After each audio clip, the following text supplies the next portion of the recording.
In the virtual world, he's a god-tier fighter, but in real life, just another punching bag until one day his fighting game combos, power moves, finishers all unlock in the real world, making him unstoppable. A guy comments on the people playing a fighting game, questioning what's so fun about pulling off fighting techniques in a game. He says that a real battle has to be real, after all. Then, turning to Suho, he asks if he agrees with him. Suho feels nervous. It's clear he doesn't agree, but admitting that in front of this guy isn't an option. The consequences might be far worse than a simple disagreement. So he just laughs awkwardly and nods, pretending to agree. He's a second-year student at Nichinacho High School. His name is Suho Heya. Right after Suho agrees, the bully pulls back his fist and says that if Suho agrees with him, then surely he'll understand why he wants to punch him. Suho, however, doesn't even consider this a battle. To him, fighting a weakling like this guy isn't worth calling a fight, but the bully seems delighted by this interaction. He begins showing off moves he calls a low attack and a middle attack. Suho keeps quiet, but in his mind,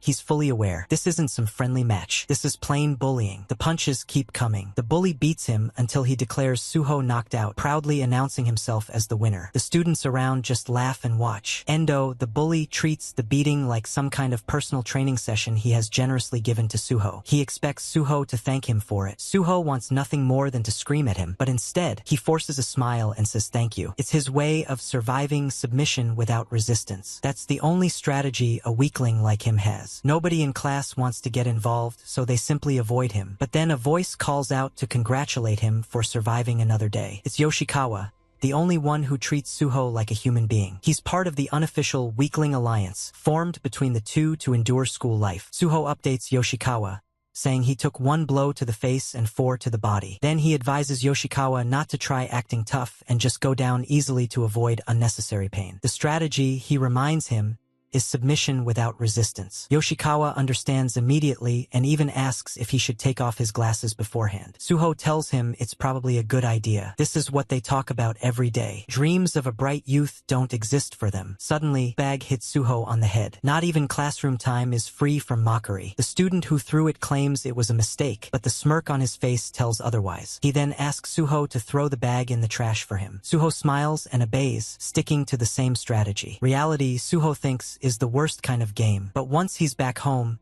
everything changes. He powers on his PC and starts streaming. This is where he comes alive, where he's himself. In this world, he's known, respected, even admired. He's one of the most famous players of the online fighting game Battle Arena, well known for using the character Rai. Online, they call him Rai Master Heya. Today is special. He's on the verge of hitting a 100-win streak. Comments flood the chat. One even compliments his looks, a message he appreciates more than he expected. He never thought of himself as gross, but this is the only place where he feels like a hero. As the game loads, he wonders what might happen if he actually hits that 100th win. Maybe someone will want an interview. Maybe he'll become famous. Maybe even the people who bully him will apologize and tell him he's amazing. He imagines girls wanting to play games with him, calling him cute, but he shakes those thoughts off. It's silly. Then his match begins. His final opponent appears, someone named Fate Shifter. He's never heard of him. The guy even uses Rai just like Suho. Perfect mirror match. Suho feels confident. There's no way a nobody can beat the Rai Master. But the moment round 1 starts, Suho finds himself overwhelmed. His health bar drops rapidly as the opponent lands combo after combo. Suho can't believe it.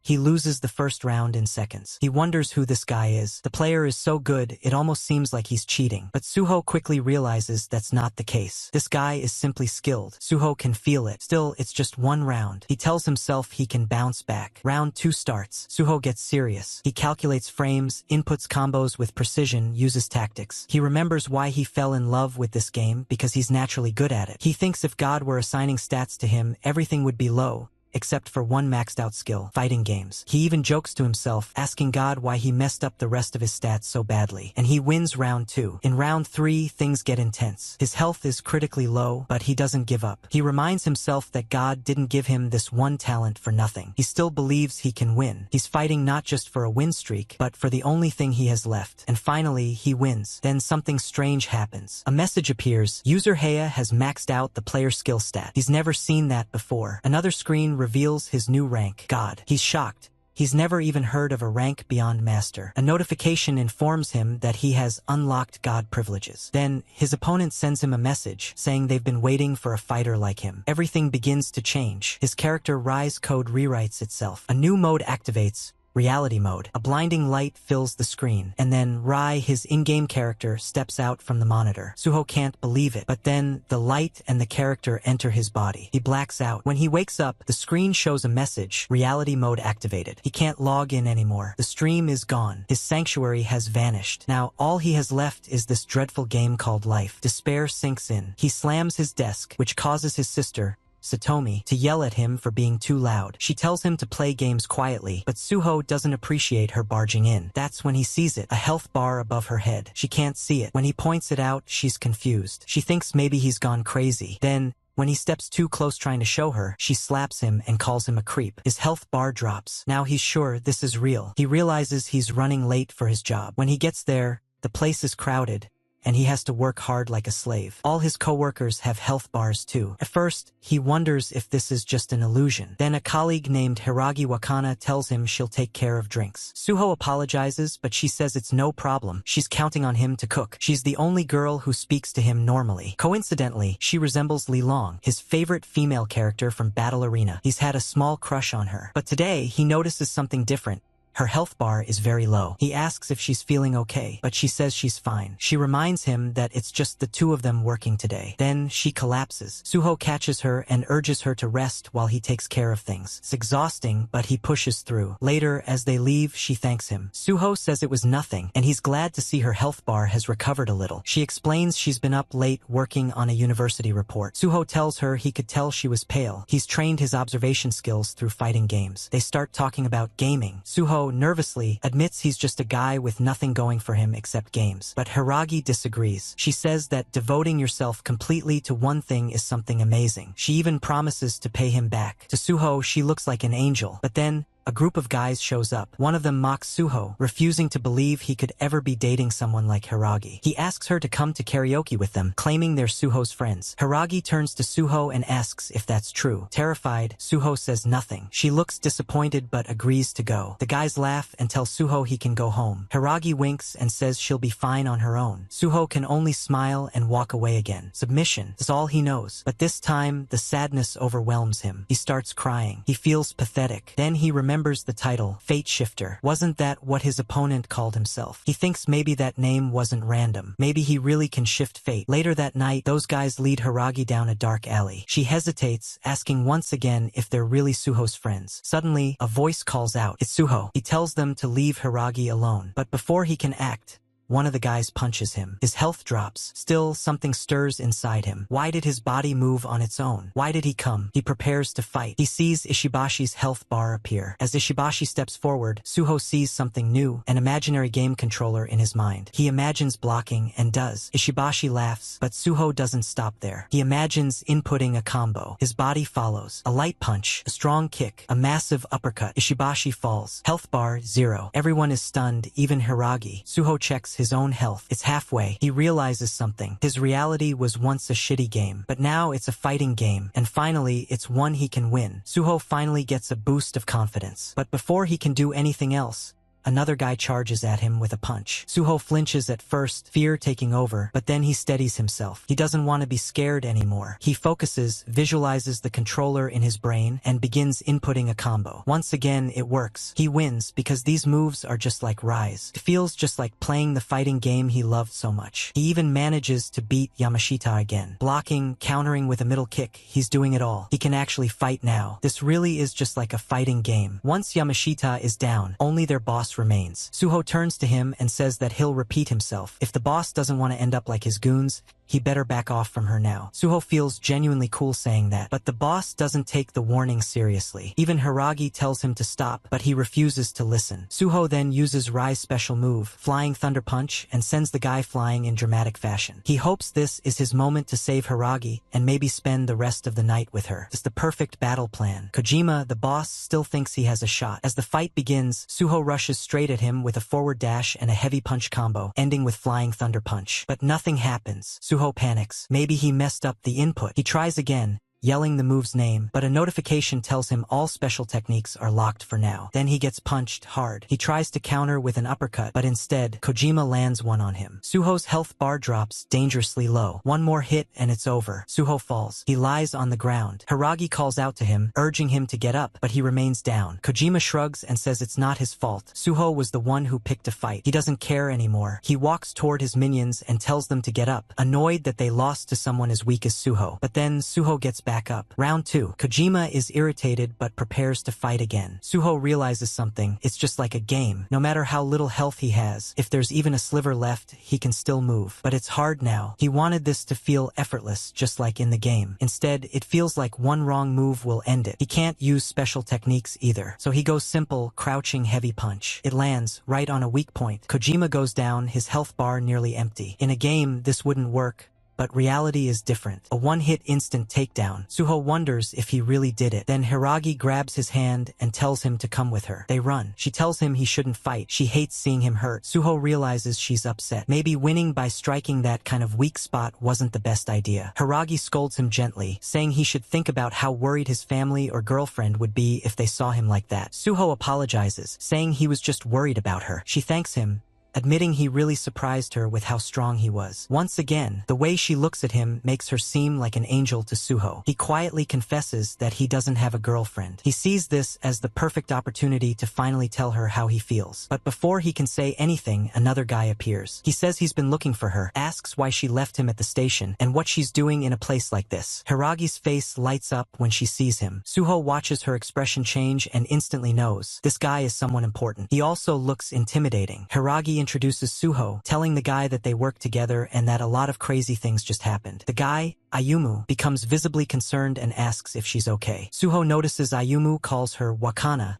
without any honorifics. That means they must be really close. Ayumu offers Suho a handshake and thanks him for helping Hiragi. Suho simply replies that it's no big deal. Hiragi then mentions Suho's love for fighting games. Ayumu smiles and says he recently got into fighting games himself. That's when Suho decides to leave. Hiragi wishes him well on his way home. Suho walks away, feeling crushed. Of course she has a boyfriend. She's beautiful and Ayumu is clearly good looking. What chance did he think he had? As he leaves, he hears them talking about having time today to finally do that thing tonight. The words make Suho feel even worse. He wonders, are they talking about that? Then Ayumu suddenly calls out Suho's name and says that next time, they should play a fighting game together. Hearing this, Suho realizes something. For weaklings, the best way to survive with the least amount of damage is always submission. And so he smiles and does what he does best. He watches his dear Lilong, the girl who felt like a game heroine, walk away. He can only cry. But then a notification pops up. Level up. Surprises him. He had completely forgotten that Battle Arena reality mode had levels. That means it's like an RPG. Now, opponents' levels will show too. He looks around and sees Tanaka. Above his head, a health bar and a level 4. Apparently, that guy is stronger than a middle-aged man. Suho opens his notification windows, searching for settings. If this is really a fighting game, there should be an interface for move lists or HUD settings. He soon finds it, a move list. Many moves are listed. Some are locked and can only be used after unlocking them. One of them catches his eye, lightning bullet. Ranged attacks. In a fighting game, they're essential. Being able to use something like that in real life would be completely insane, but exciting too. Could turn the tide of any fight. Later, back at school, the usual bullies are up to their antics. They complain that Suho isn't at school today and grumble about how he dared to take a day off without their permission. Yoshikawa is there. He says Suho didn't tell him anything. Suho watches through the classroom door window, feeling guilty that Yoshikawa is dealing with this alone. He realizes his friend is in trouble, all because Suho overslept. He checks Yoshikawa's level 3. Surprisingly, that's lower than his own. When he checks the bullies' levels, they're all quite high. Even the ones Suho defeated yesterday are still stronger than him. And Endo, he's level 10. Suho is overwhelmed. A bunch of angry thugs, his comrade from the weakling alliance in danger. What should he do? He looks at Yoshikawa. If it were him, maybe he'd be okay. Level 3 is decent. But then Suho remembers the alliance rules. Submission without resistance. Never help help each other, so maybe he should just follow that rule and hide until the situation resolves. Just then, a notification appears. Mission: save Yoshikawa. Time limit: 5 minutes. Suho's eyes widen. Reality mode has missions. And then he sees the reward: unlock lightning bullet. A ranged attack, something that would only make sense in a fighting game, but in real life could be a game changer. Now he starts to think, can I really pull this off? It's insane. Too many enemies, too little time. But that reward, if he succeeds, things could seriously level up. The timer starts counting down. 5 minutes remain. Against that huge crowd, Suho has no idea what he's supposed to do. The bullies don't look pleased, but since Suho isn't around, they figure it can't be helped. So they decide to mess with Yoshikawa instead. One of them grabs him by the collar. Suddenly, a voice calls out, telling them to stop. Suho steps in and asks them to let Yoshikawa go. Everyone turns, surprised to see him. One of the bullies comments that he heard a funny story, how Suho managed to beat Kojima's group. Suho confirms it, and even Kojima warns Endo to be careful, saying that Suho went completely nuts yesterday. Suho gets excited again and walks forward, ready to fight, but instead of swinging, he bows and apologizes. He says he regrets what he did and is truly sorry. If anyone deserves to be hit, it's him. After all, the mission only said to save Yoshikawa. It never mentioned beating anyone up. If he gets beaten instead, that's fine. As long as Yoshikawa is safe, that's a win. Heck, they might even let him off easy if he apologizes properly. It's the best plan he can think of. Endo smirks and tells Yoshikawa he's lucky today. This is also good for Suho. Now Yoshikawa can retreat. A weakling like him should run, especially when his level is lower than Suho's. But then, Kojima kicks Suho, and his health bar immediately starts dropping. It becomes clear they're not holding back. More attackers join in. The ambush is so sudden, Suho doesn't even get time to guard. Attacks are coming from all directions. He's completely surrounded, unable to tell which way to hold his guard to block incoming hits. In the fighting game, all you had to do was hold the joystick in the direction opposite your opponent to block. But this is reality, and there's a reason fighting games are one-on-one. Endo sighs in disappointment. This is just the same old Suho. What a letdown. He even came all this way himself. Endo then puts his shoe in front of Suho and tells him to lick it. If he does, they'll let yesterday's incident slide. Suho feels weak. The crowd watches, whispering how creative the punishment is. Some even start feeling sorry for him, but no one dares intervene. They just become the next targets. But Suho doesn't care. He's ready to accept the condition. Ishikawa, watching, is not pleased, but Suho tells himself pride doesn't matter. He just has to endure until they leave. Licking shoes is nothing. Just a little longer, only 9 seconds left on the mission timer. Suho wonders, will the mission auto-complete once time runs out? If it does, and he gets that amazing power, then he could show all of them who the real king is. Just the thought of it fuels him to keep going. But then Yoshikawa intervenes. He jumps in, trying to fight. This is a disaster for Suho. His whole plan is ruined. He shouts at Yoshikawa, asking what he's doing. Yoshikawa says he doesn't know. He just saw Suho like that, and his body moved on its own. The timer continues ticking down. Suho doesn't want Yoshikawa trying to act cool now. He's a noob, he's ruining everything. Endo elbows Yoshikawa hard. Yoshikawa's health bar hits 0. Now only 1 second remains on the timer, and the mission fails. Suho is furious. He blames Yoshikawa for ruining it with his reckless heroism. Then Kojima kicks Suho again, apologizing mockingly. He says he just couldn't resist. Suho's health is nearly gone. Maybe it's because he didn't play along like a proper fighting gamer. He feels sorry for Yoshikawa and even mutters an apology. His dream feels like it's slipping away. He just wants to close his eyes. His weakness is obvious, but then he notices something. He himself is shining. He doesn't know what it means. But Kojima isn't done yet. He moves in for another hit. This time, Suho dodges. Then, he counters with a crouching heavy punch. Kojima reels in pain. He got hit in a very unfortunate spot. The rest of the gang charges at Suho, but now he's back in the zone. He's doing combos again, backdash, guard, perfect counter. And then, a new notification appears. Mission updated. Defeat the hoodlums. Now he has to defeat 7 of them. They're all high level, but they're inside a classroom stage. If Suho uses the door correctly,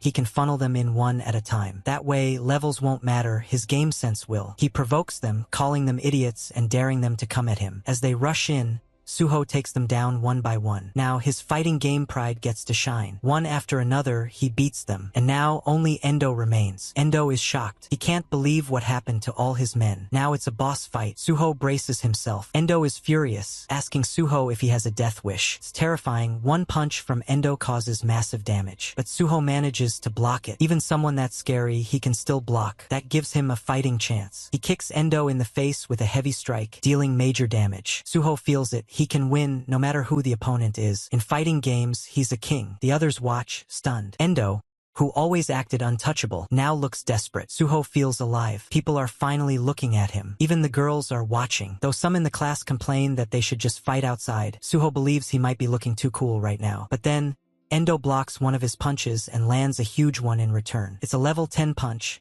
deadly for someone like Suho who's just level 2. Still, Suho executes a forward input combo and counters. In the end, he wins. Endo's health bar hits 0. Everyone is in shock. Then, mission cleared. Suho's level skyrockets from 2 to 5. He even surpasses Yoshikawa. Lightning bullet unlocked. He looks at his hands, and they're glowing with electric energy. Feels amazing. Yoshikawa wakes up and is stunned to see Endo on the ground. Suho hugs him, laughing, saying that he actually did it. He completed the mission. Yoshikawa is still confused, but Suho keeps repeating that this is insane. Everyone's staring at them, but Suho doesn't care. He's overjoyed. Later, some girls come up and ask if he's okay. Suho is surprised. No one's ever cared enough to ask that before. One girl tells him Yoshikawa already went to the infirmary. Suho can't believe it. A girl actually spoke to him. Of course, everyone's acting differently now, after what they witnessed. And now that he has lightning bullet, he just needs the right opportunity to try it out. He doesn't want to use it carelessly. He wonders if he should tell Yoshikawa about all this. After all, he did cause him trouble. But now that he thinks about it, the entire thing is unbelievable. All he did was play a fighting game. Battle Arena, reality mode. What even is the goal of this game? What's the meaning behind all this? A notification pops up. Tutorial complete. Even more surprising, reality mode storyline will now begin. User ID Heya. Goal: complete missions and grow stronger. Be ready when the time comes. Good luck. The messages confuse Suho. What does "when the time comes" even mean? A real boss fight, maybe? Just then, Yoshikawa returns. Suho grabs him, saying there's something he has to show him. They head to the school rooftop. People nearby comment that those two really seem close. They were hugging just a minute ago. On the rooftop, Suho turns to Yoshikawa and says he might have transcended humanity. Yoshikawa blinks. He's not sure why he was dragged all the way up here. Suho says he's already set up the target. Seeing is believing, he adds, asking Yoshikawa to step back. Suho puts in joystick-style inputs, and a glowing ball of energy appears in his hand. Lightning bullet. He fires it. From a higher rooftop, a mysterious guy watches. He sighs and mutters, "Why are these guys making a ruckus?" But then, he notices the lightning bullet. Even though the lightning bullet appears for a moment, it quickly fizzles out. The target in front of Suho doesn't even flinch. Yoshikawa watches in confusion, wondering what Suho is doing, while Suho questions if he input the wrong command. He tries again. No matter how many times he shouts "lightning bullet" in his mind, nothing happens. A weird voice line plays automatically, just like in the game,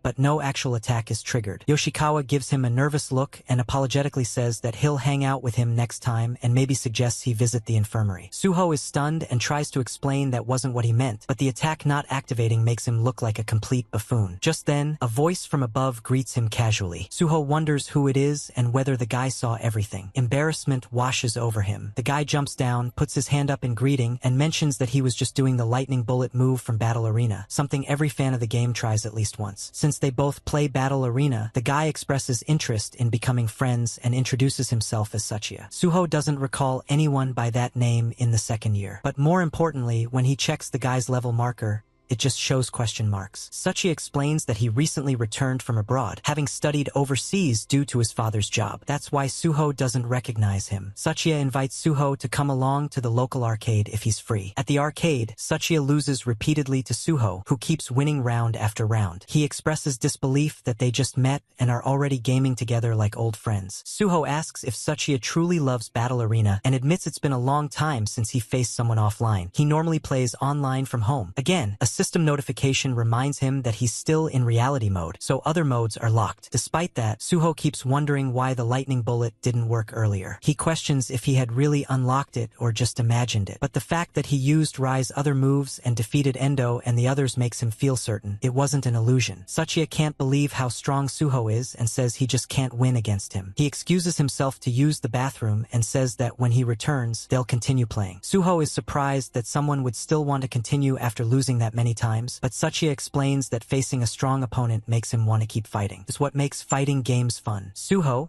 who initially found Suchiya a bit scary, now decides he'll teach him his secret combo later. He feels there's no way a real fighting game fan could be a bad person. Then, a new side mission unlocks for Suho. Defeat the delinquents and gain experience points. Suho doesn't see any delinquents around, until two show up right behind him. They tell him they lost their wallets and ask if Suho can lend them some money. It's obviously extortion. Suho checks their names and levels. Kimura, level 13, and Sato, level 12. They're even stronger than Endo. He thinks to himself how he finally made a friend in Tsuchiya, and now fate throws this at him. He considers just quietly giving in, but then reminds himself that if he does that, he'll revert to the person he was yesterday. He tells himself that reality mode isn't a delusion. He's no longer a weak NPC. He stands up. The delinquents pretend to be scared, but then quickly get serious and demand he stop joking and pay up. Before anything else happens, they hear a sound and, without hesitation, run off. A notification appears. Mission cancelled. Enemy escaped. Suho is confused, wondering why they fled. Just then, a guy who looks like a store clerk arrives. Behind him, Tsuchiya returns and says he's hungry, then asks if Suho wants to grab something to eat. Suho agrees, and Tsuchiya mentions that he'll also call an acquaintance to join them. Suho assumes the delinquents fled because they saw the clerk, or maybe they were scared of his aura. Either way, he's content with the outcome. They head to Burger King. The women there greet Tsuchiya warmly and comment that it's been a while. They ask who the skinny guy with him is. Tsuchiya explains that Suho is his fighting game master. One of the girls teases him, saying that he must be an otaku. They all seem surprised that a guy like Tsuchiya has a friend like Suho. To Suho, these girls feel like they're from another world. He has no idea what to say. When he thinks about Hiragi and then Ayumu, it brings back some awkward memories. It's still a bit traumatic for him. One of the girls notices Suho has been quiet and comments that he has a cute face. She even grabs his hand and admits that she doesn't dislike him. She says otaku like him are her type. Suho is completely taken aback. Someone just said they like him. Tsuchiya joins in the conversation, but the girl clarifies that because he's friends with Tsuchiya, they naturally like him too. Suho feels like a complete idiot for judging these people by appearances. These girls are actually really nice. They notice his face is turning beet red. Tsuchiya chuckles and tells Suho to eat up. It's his treat. Today's coaching fee for Battle Arena. Suho nods excitedly and starts eating. Just yesterday, he couldn't even imagine a moment like this. Now, he can't stop the tears welling up. The others ask if something's wrong. Suho simply replies that the hamburger is so delicious, it's bringing him to tears. He silently thanks the gods that he plays fighting games. Meanwhile, elsewhere, a group of delinquents from Noj Industrial High School No. 2 are having a meeting. They talk about how they'll take down Tsuchiya for good this time. Back at the restaurant, Suho says goodbye as everyone bids him farewell. Tsuchiya tells him that he'll be at the arcade tomorrow too and plans to keep practicing the combo Suho taught him. When one of the girls asks Tsuchiya what he'll do now, he answers that he's gonna go do something fun. As he walks away, several delinquents begin following him. Suho, on his way home, smiles. It's been a long time since he had a friend other than Yoshikawa at Hinatsuka High. He decides to keep visiting the arcade. Maybe tomorrow he'll invite Yoshikawa too. Suddenly, Yoshikawa calls. He asks if Suho's head is okay. Suho is confused and asks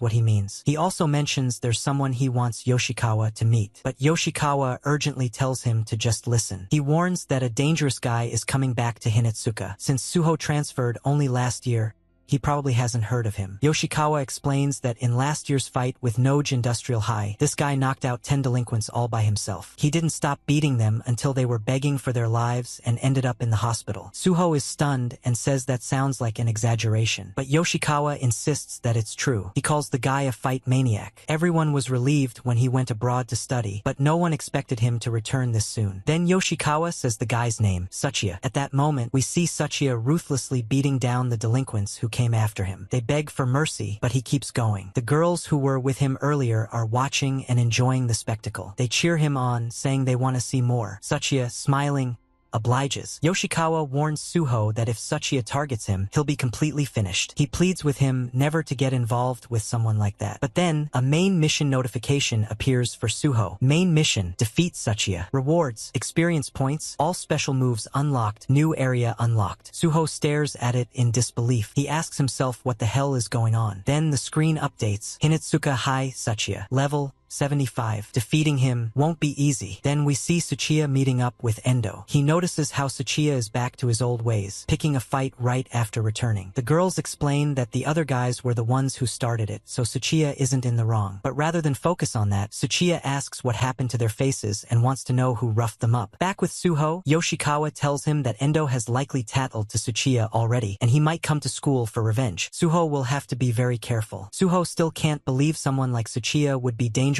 enough to seek payback for Endo. If Yoshikawa's story is true, he might have to face Tsuchiya, but for now, he's just relieved it's not certain yet. Then he receives a message from Tsuchiya, who tells him that someone got to Endo and his group and says he'll meet Suho at school. He also asks Suho to make sure he's there. Now Suho can't back out of this. The next day at school, Suho sneaks around, checking if there's any ambush waiting for him. He tells himself there's no reason to sneak. After all, he and Tsuchiya have fought battles together. He still hopes to talk things through. Suddenly, a hand lands on his shoulder. It's Tsuchiya. He says he stayed up all night practicing combos in Battle Arena and now he's sleep deprived. For now, he isn't acting any differently, which reassures Suho. He hopes everything will be fine. Suho brings up the message from yesterday, but Tsuchiya brushes it off and says they should focus on the present. Behind him, Endo and the others are watching. For now, Tsuchiya simply asks Suho to come with him outside to the schoolyard. Suho tells him that he's not into fighting, but Tsuchiya says he's misunderstood. This isn't about avenging Endo. He says he likes fighting strong opponents,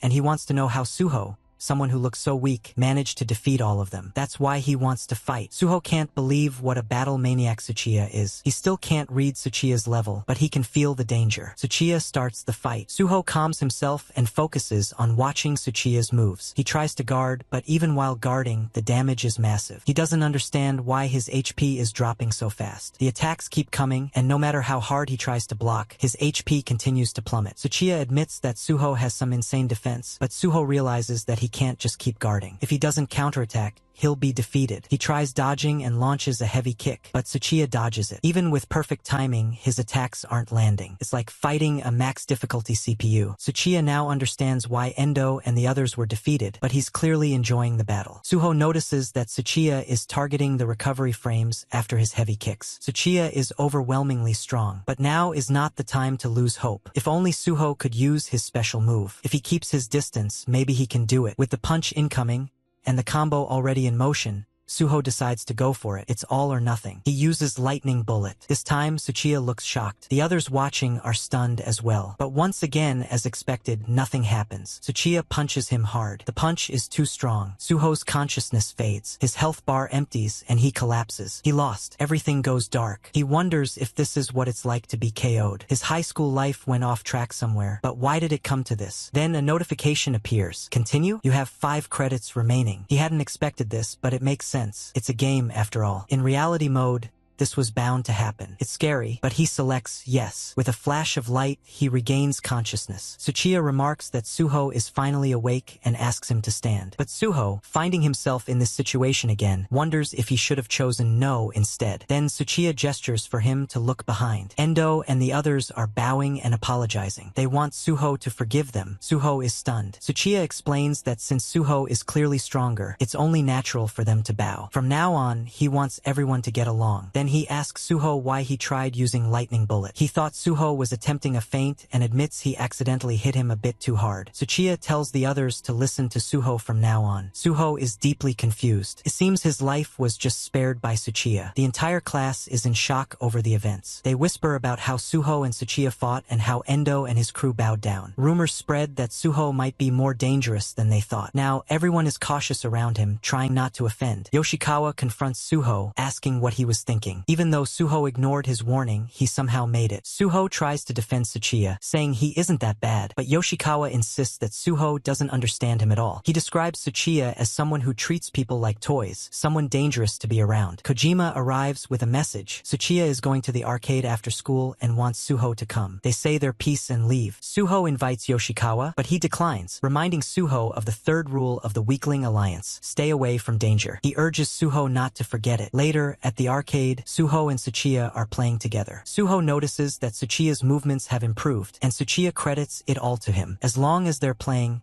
things are peaceful. This is the kind of high school life Suho always dreamed of. The mission screen is still visible, but Suho ignores it. After their fight, he doesn't feel like he could ever defeat Tsuchiya. His level remains a mystery. Tsuchiya then asks if Suho wants to go eat something, and Suho agrees. He remembers Yoshikawa's warning, but he wonders, if they're truly friends, what could go wrong? Suddenly, another side mission pops up: defeat the delinquents, reward EXP. Suho wonders if it's the same group from before. This time, there are 10 of them. Tsuchiya notices Suho's sudden change in expression and asks what's wrong, but Suho says it's nothing. Out of nowhere, a delinquent with a bat appears and swings. Suho warns Tsuchiya just in time. Tsuchiya dodges, and even Suho gets startled as the bat flies past him. The delinquent claims he's here to avenge what happened in middle school when Tsuchiya beat them up badly. The ones Suho fought yesterday are also present. Tsuchiya doesn't remember them. He says he can't be expected to remember every piece of trash on the road. They confront Suho next, but he claims he's no one. Tsuchiya steps in and declares Suho is his buddy and stronger than any of them. Suho checks the enemy levels. One of them,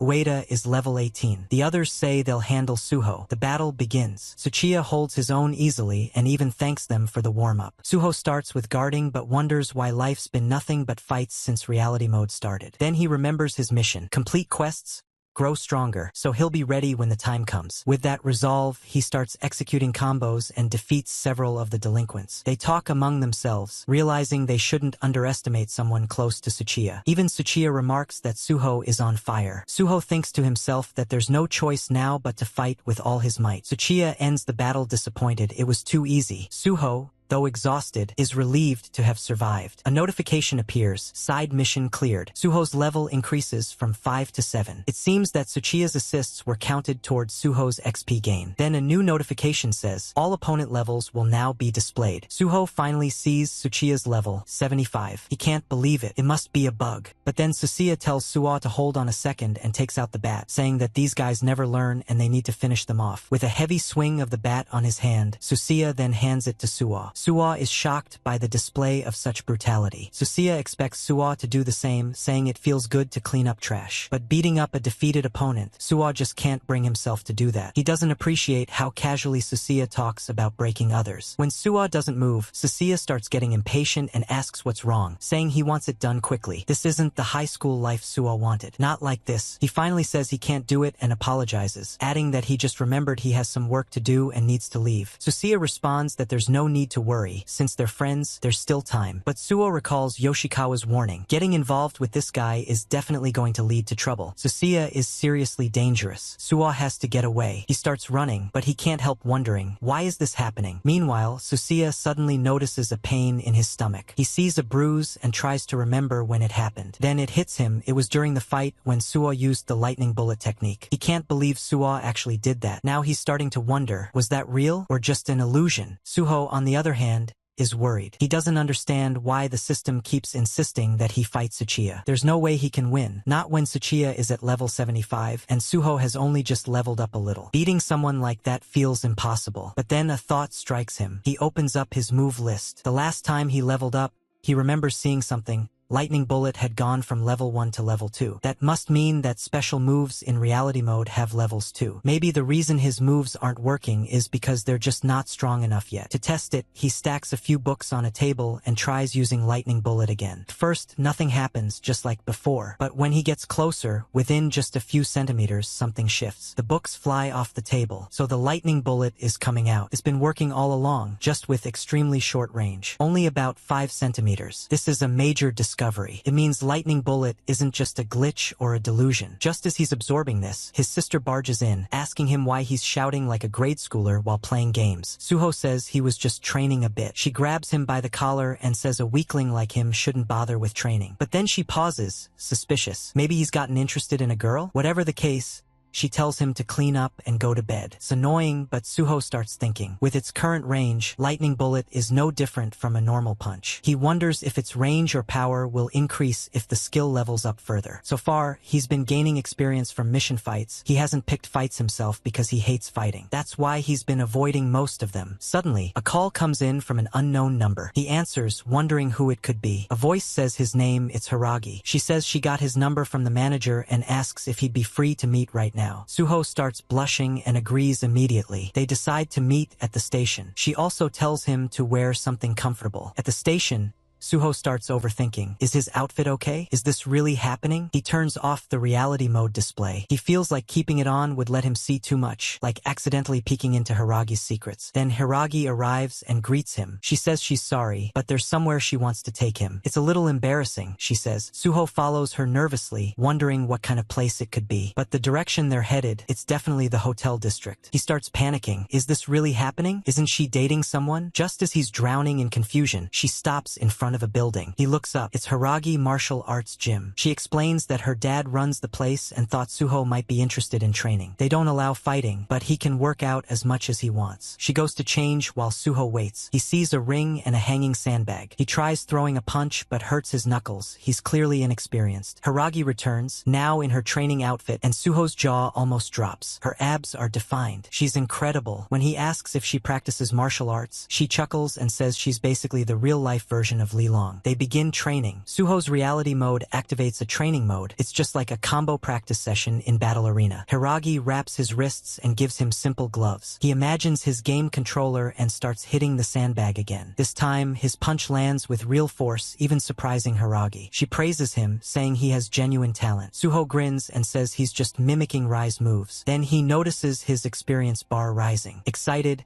he starts punching and kicking the bag more, watching his XP climb. By the time he's done, he's leveled up from level 7 to 15. Lightning Bullet has leveled up from level 2 to level 6. He finally collapses from exhaustion. Hiragi hands him a bottle of water, hers, and he thanks her. A notification pops up. Recovery item acquired. Hiragi Wakana's water. He finds the name strange but says nothing. He then mentions her boyfriend Ayumu and says she should say hi to him for him. Hiragi looks confused. Boyfriend? She asks. Ayumu's my twin brother. Suho is stunned. He had completely misunderstood. Last time, she was up all night gaming with her brother, not a boyfriend. He's so embarrassed he can barely respond. Hiragi invites him to join them next time they game together. She says Ayumu also trains at the gym so they could all train together. Suho feels like his heart is going to burst. He's so happy he runs out of the gym but collapses a little later out of breath. His health bar is nearly empty. Then he remembers the recovery item. He drinks Hiragi Wakana's water and his health bar fills rapidly. Amazed by its effect,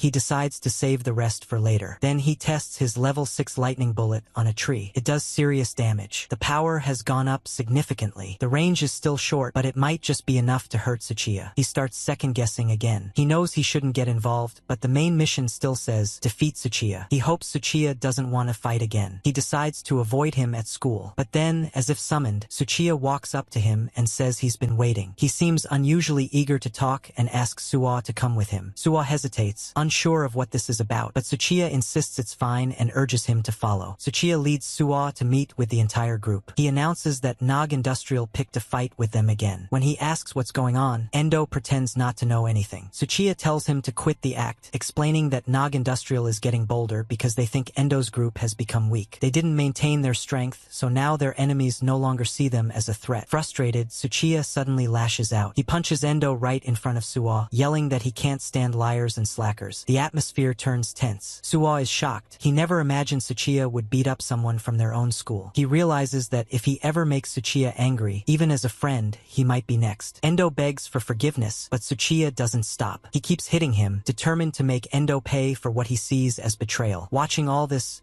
Suwa grows more and more uncomfortable. He doesn't say anything, but he doesn't like what he's seeing. Just as Tsuchiya is about to deliver another punch, Suwa suddenly steps forward and blocks it. Both Endo and Tsuchiya are stunned that Suwa intervened. Even Suwa himself isn't sure why he did it. He just knows this has gone too far, and now he's stuck in a very tough situation. Even though Suwa manages to block, he still gets hurt. Tsuchiya is just that powerful. But for a moment, even Tsuchiya seems surprised. Something about Suwa feels different. His stance, his balance, he's clearly improved from yesterday. He's stronger. Impressed, Tsuchiya says Suwa should take over training Endo and the others. Since Suwa was once a victim himself and has now grown stronger, he seems like the perfect candidate. But Suwa doesn't like the idea. It's not what he wanted. Still, he finds himself in a tight spot. Refusing could anger Tsuchiya, and he might end up punished like Endo. Tsuchiya asks what's wrong, joking that Suwa must have picked up a part-time job. But he quickly notes that Suwa shouldn't be busy, so he should have time for this. Just then, a teacher arrives. Tsuchiya quickly tells the teacher they're just fooling around. The teacher, visibly nervous, says it's fine. Suwa notices how intimidated the teacher is. The teacher also notes that Suwa seems to be fitting in with the group. But from his expression, Suwa senses concern, like he's watching something dangerous unfold. Tsuchiya places a hand on Suwa's shoulder and asks if he's really going to forgive Endo and the others. If he is, then he must be a kind guy. Then, without missing a beat, he suggests they skip class. Suwa declines,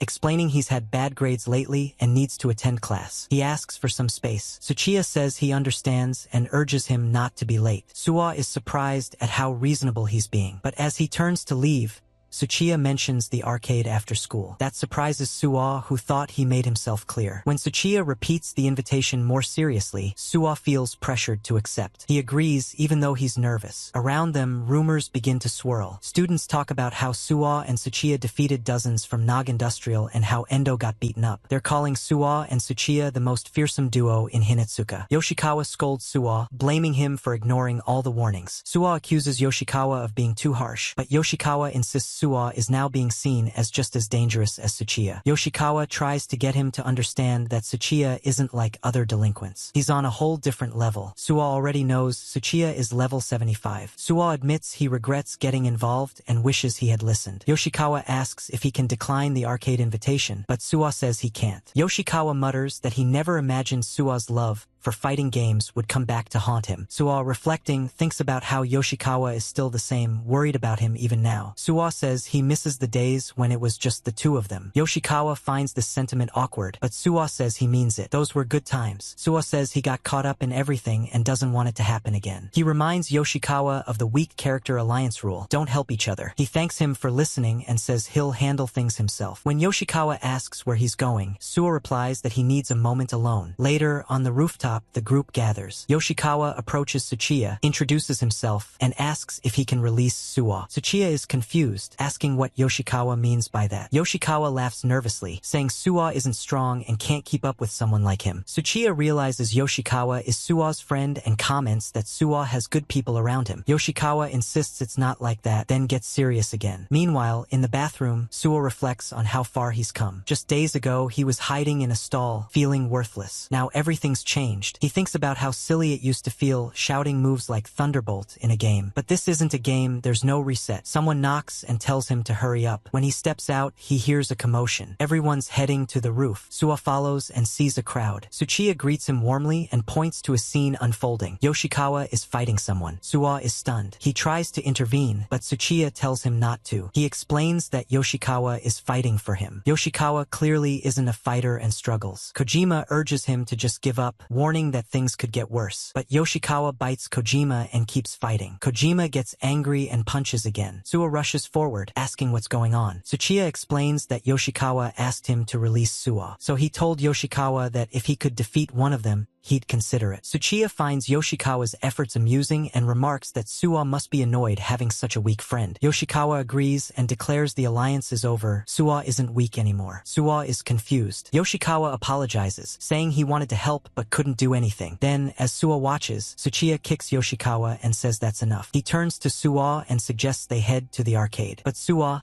now furious, calls Tsuchiya a jerk and tells him to wait. He says if this is the weak character uprising battle, then it's not over. He puts on gloves. A notification appears, showing increased attack and defense. Suwa declares himself the representative of the weak. He says he's going to defeat Tsuchiya and complete the main mission, earn experience points, unlock all special moves, and open a new area. Yoshikawa tells him to stop, calling it foolish. But Suwa adds a new rule to their alliance. Even if they usually avoid danger and don't interfere, when the alliance is in crisis, they must stand up. He says their alliance continues. Turning to Tsuchiya, he tells him to get ready. He's taking this seriously. Tsuchiya finds it interesting. He suspects Suwa is hiding something, but he says he hopes Suwa won't disappoint him. It's round 2. Suwa, now level 15, faces off against Tsuchiya, level 75. The fight begins. Suwa notices that Tsuchiya's level is 75. Seeing it again, he realizes the massive gap between them, but he remains determined to avenge Yoshikawa. Two girls approach Yoshikawa, asking if he's okay or wants to visit the nurse's office. Suwa feels a pang of jealousy and wonders why they're suddenly showing up now. Suddenly, Yoshikawa yells out Suwa's name, warning him that Tsuchiya is about to punch. Suwa already knows and manages to block it, but even then, his health still drops. He recalls that everyone has unique rhythms and movement habits. From yesterday's battle and the Nog industrial fight, he had studied Tsuchiya's style, reading his moves like a fighting game. Despite the overwhelming level difference, Suwa knows he can bridge that gap with pure game sense. That's how he manages to land a kick to Tsuchiya's face, shocking the crowd. But the impact barely makes a dent in Tsuchiya's health bar. Still, Suwa pushes forward. When he gets punched again, he retaliates with a 5-hit combo, but Tsuchiya scoffs, asking if that's really Suwa's best. The damage is negligible,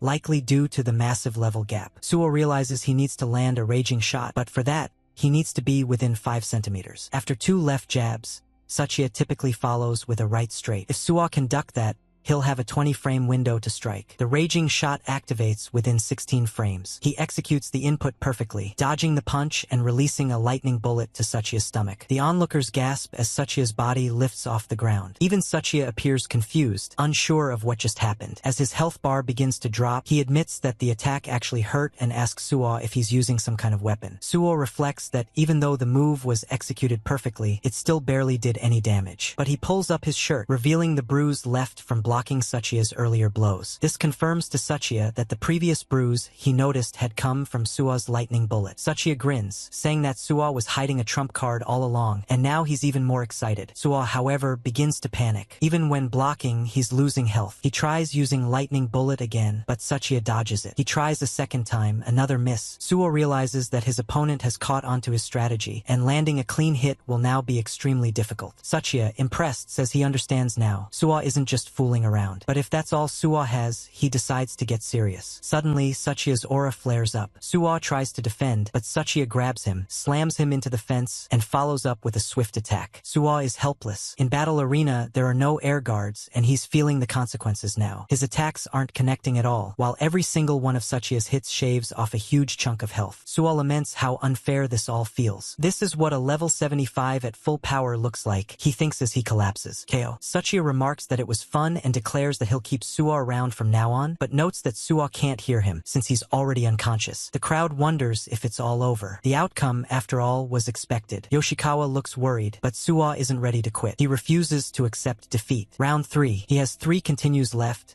and he's going to make them count. Sachia is impressed by Suo's resolve and continues pounding him with punches. Suo gets KO'd again. He uses another continue. KO. And again. KO. Even with just 1 credit left, Suo keeps going, asking if that's all Sachia's got. Sachia growls that Suo's attacks aren't even landing and warns him not to provoke him. Even blocking doesn't help. Sachia's punches are simply too powerful. Suo tells himself that if he keeps going, maybe Sachia will slip up. But the opposite happens. Sachia just grows stronger. Now Suo has only 1 credit left. He knows it's hopeless. He apologizes to Yoshikawa, admitting that he's reached his limit. Unlike a game, this hurts. It's exhausting, but at least they showed some pride as underdogs. Hopefully, that's enough. He declines the final continue. He's done his best. Endo steps forward, telling Sachia that this has gone too far. But Sachia responds by elbowing him without hesitation. Yoshikawa also pleads with him to stop and apologizes, saying it was all his fault. But no matter how many times Yoshikawa says sorry, Sachia doesn't stop. He lifts his fist to strike again,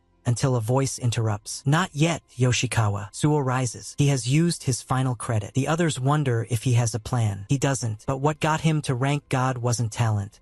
It was perseverance. He never gave up, no matter how often he lost. If he gives up now, he would disgrace the name Master Rai. So, even with no chance of winning, he stands. He resists. A new notification appears. Secret mission completed. By using all his continues, he earns a massive XP bonus and levels up from 15 to 16. Sachia decides to end it, but just as he moves to strike, Suo dodges. His speed has increased dramatically. Sachia thinks he must be imagining things. But no, it's real. Suo begins glowing and unleashes a hyper 5-hit punch combo. The audience is stunned. This time, the damage is noticeable. Even Sachia is shocked. Another notification pops up. Hyper gauge unlocked and activated. In Battle Arena, this gauge fills during fights and, when used, temporarily grants massive speed and power. Suo can now fight on equal footing. The gauge doesn't last long, but in a fighting game, a short burst is all you need. Their punches clash, causing a massive surge of energy. Suo knows that if he's going to win, it has to be now. He uses strong punch uppercut, but just as the gauge depletes, he takes a risk. Sachia's guard recovery, 20 frames. Raging shot startup, 16 frames. He charges and releases the shot. Sachia sees the power approaching. For a second, he's excited. Then the blow connects. The expression on his face shows it. This time, he felt it. It was a direct hit, and Sachia couldn't believe it was even possible. He was blown into the air and slammed into the fence. Stunned, he said nothing. The others watching began to question what they had just witnessed. Did Suo really just defeat Sachia? Even Suo was confused. He wondered if he had actually won. But then,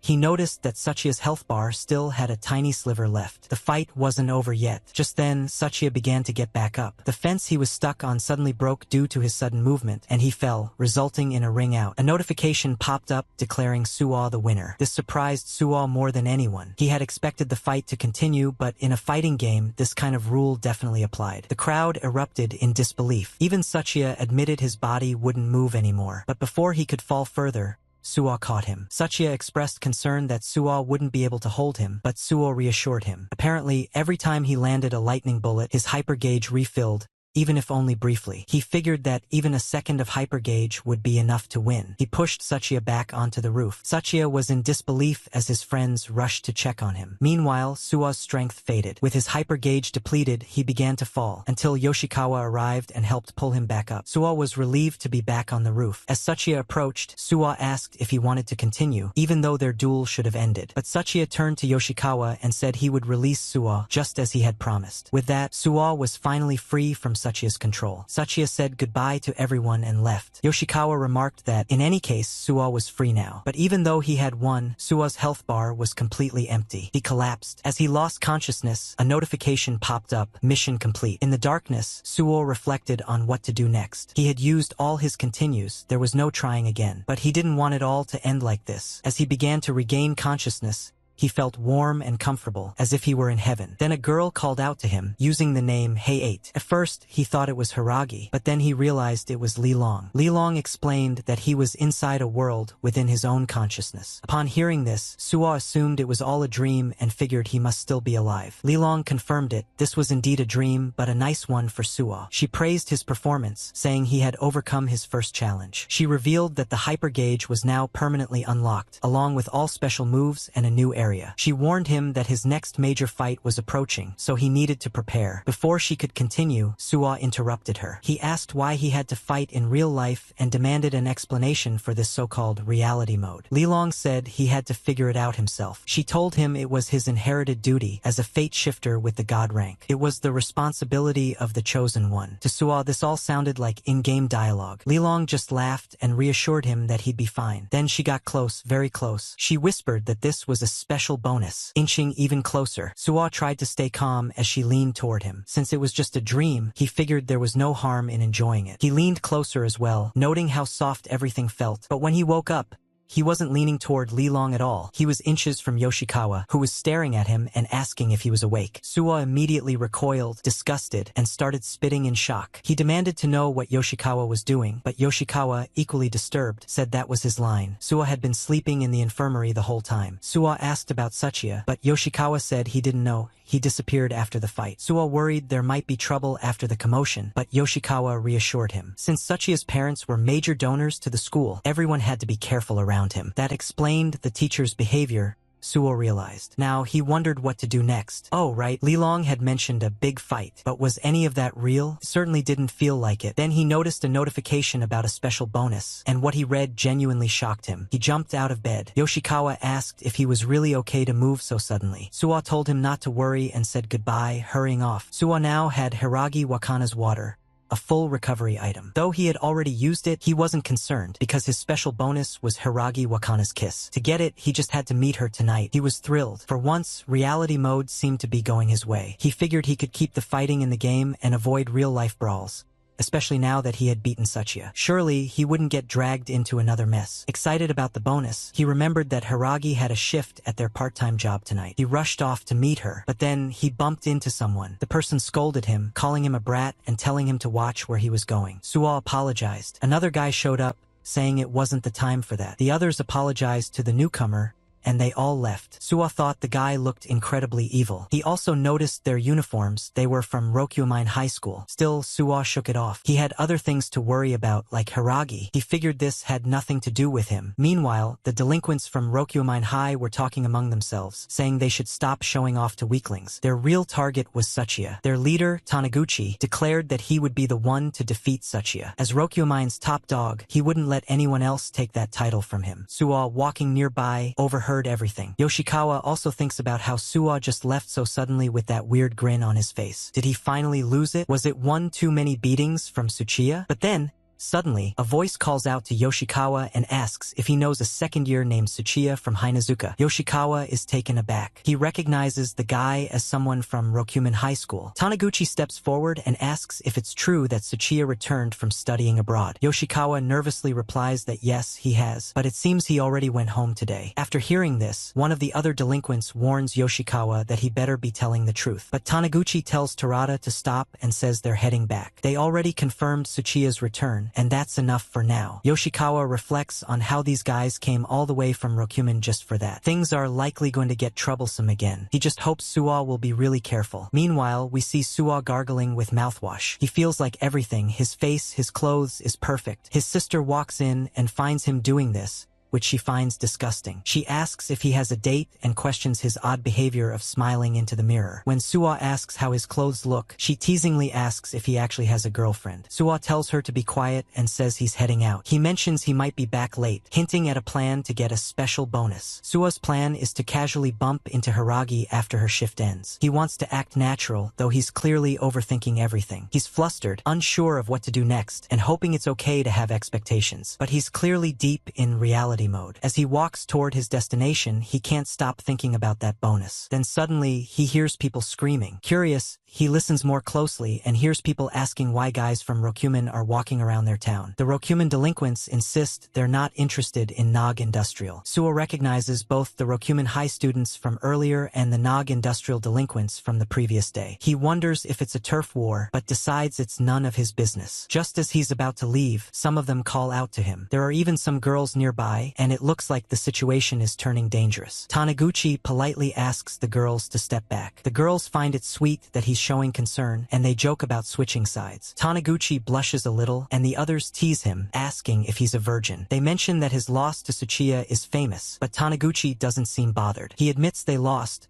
but says that's why they've been training for a rematch. The others laugh harder, mocking them by asking if they think they're samurai from another era. Taniguchi then counters by asking why they're all covered in wounds. Did they get beaten up too? He makes it clear that bullying the weak isn't his thing, which is why he doesn't want to get involved if they're just picking on weaker kids. He seems to have a strong sense of right and wrong. But then suddenly, a few of the delinquents start attacking Suwa. One of them remembers Suwa as the guy who was with Tsuchiya. Suwa tries to explain he has no intention of getting in their way, but the delinquent tells him that he's just saved them the trouble of searching for him. He commands everyone to take Suwa down along with the Rokumen trash. A fight begins. Suwa, who only wanted to earn a special bonus, now feels like he's stuck in another unwanted mission. He doesn't want to fight. He wants to meet Hiragi, but there's no time. So, for now, he focuses on dodging. Then he notices Taniguchi's level, 76. Taniguchi steps in and says this is a fight between Rokumen and Nog, and outsiders shouldn't interfere. Suwa is stunned by his level and wonders just who this guy is. Suddenly, Taniguchi clenches his fist in anger, declaring that since the other guy started it, they'd better be prepared. He begins beating them all down. The others are shocked by his strength. Taniguchi is incredibly powerful. Taniguchi tells Suwa once again to just get out of there. Suwa is impressed. These movements, so fast and clean, he wonders if Taniguchi is trained in martial arts. Suwa begins thinking about what would happen if he fought Taniguchi, but reminds himself not to get distracted. He remembers the lesson from his battle with Tsuchiya and sticks to his rule of not getting involved. Finally, Suwa arrives at his destination, hoping to meet Hiragi. He wonders if using his reality mode powers just to be with her is the right thing. Just then, Hiragi steps outside and says goodbye to the others inside. She sees Suwa but then trips and nearly falls toward him. It almost seems like fate, but she catches herself in time and apologizes for rushing. Suwa is impressed by her core strength. Then she asks if he's hungry.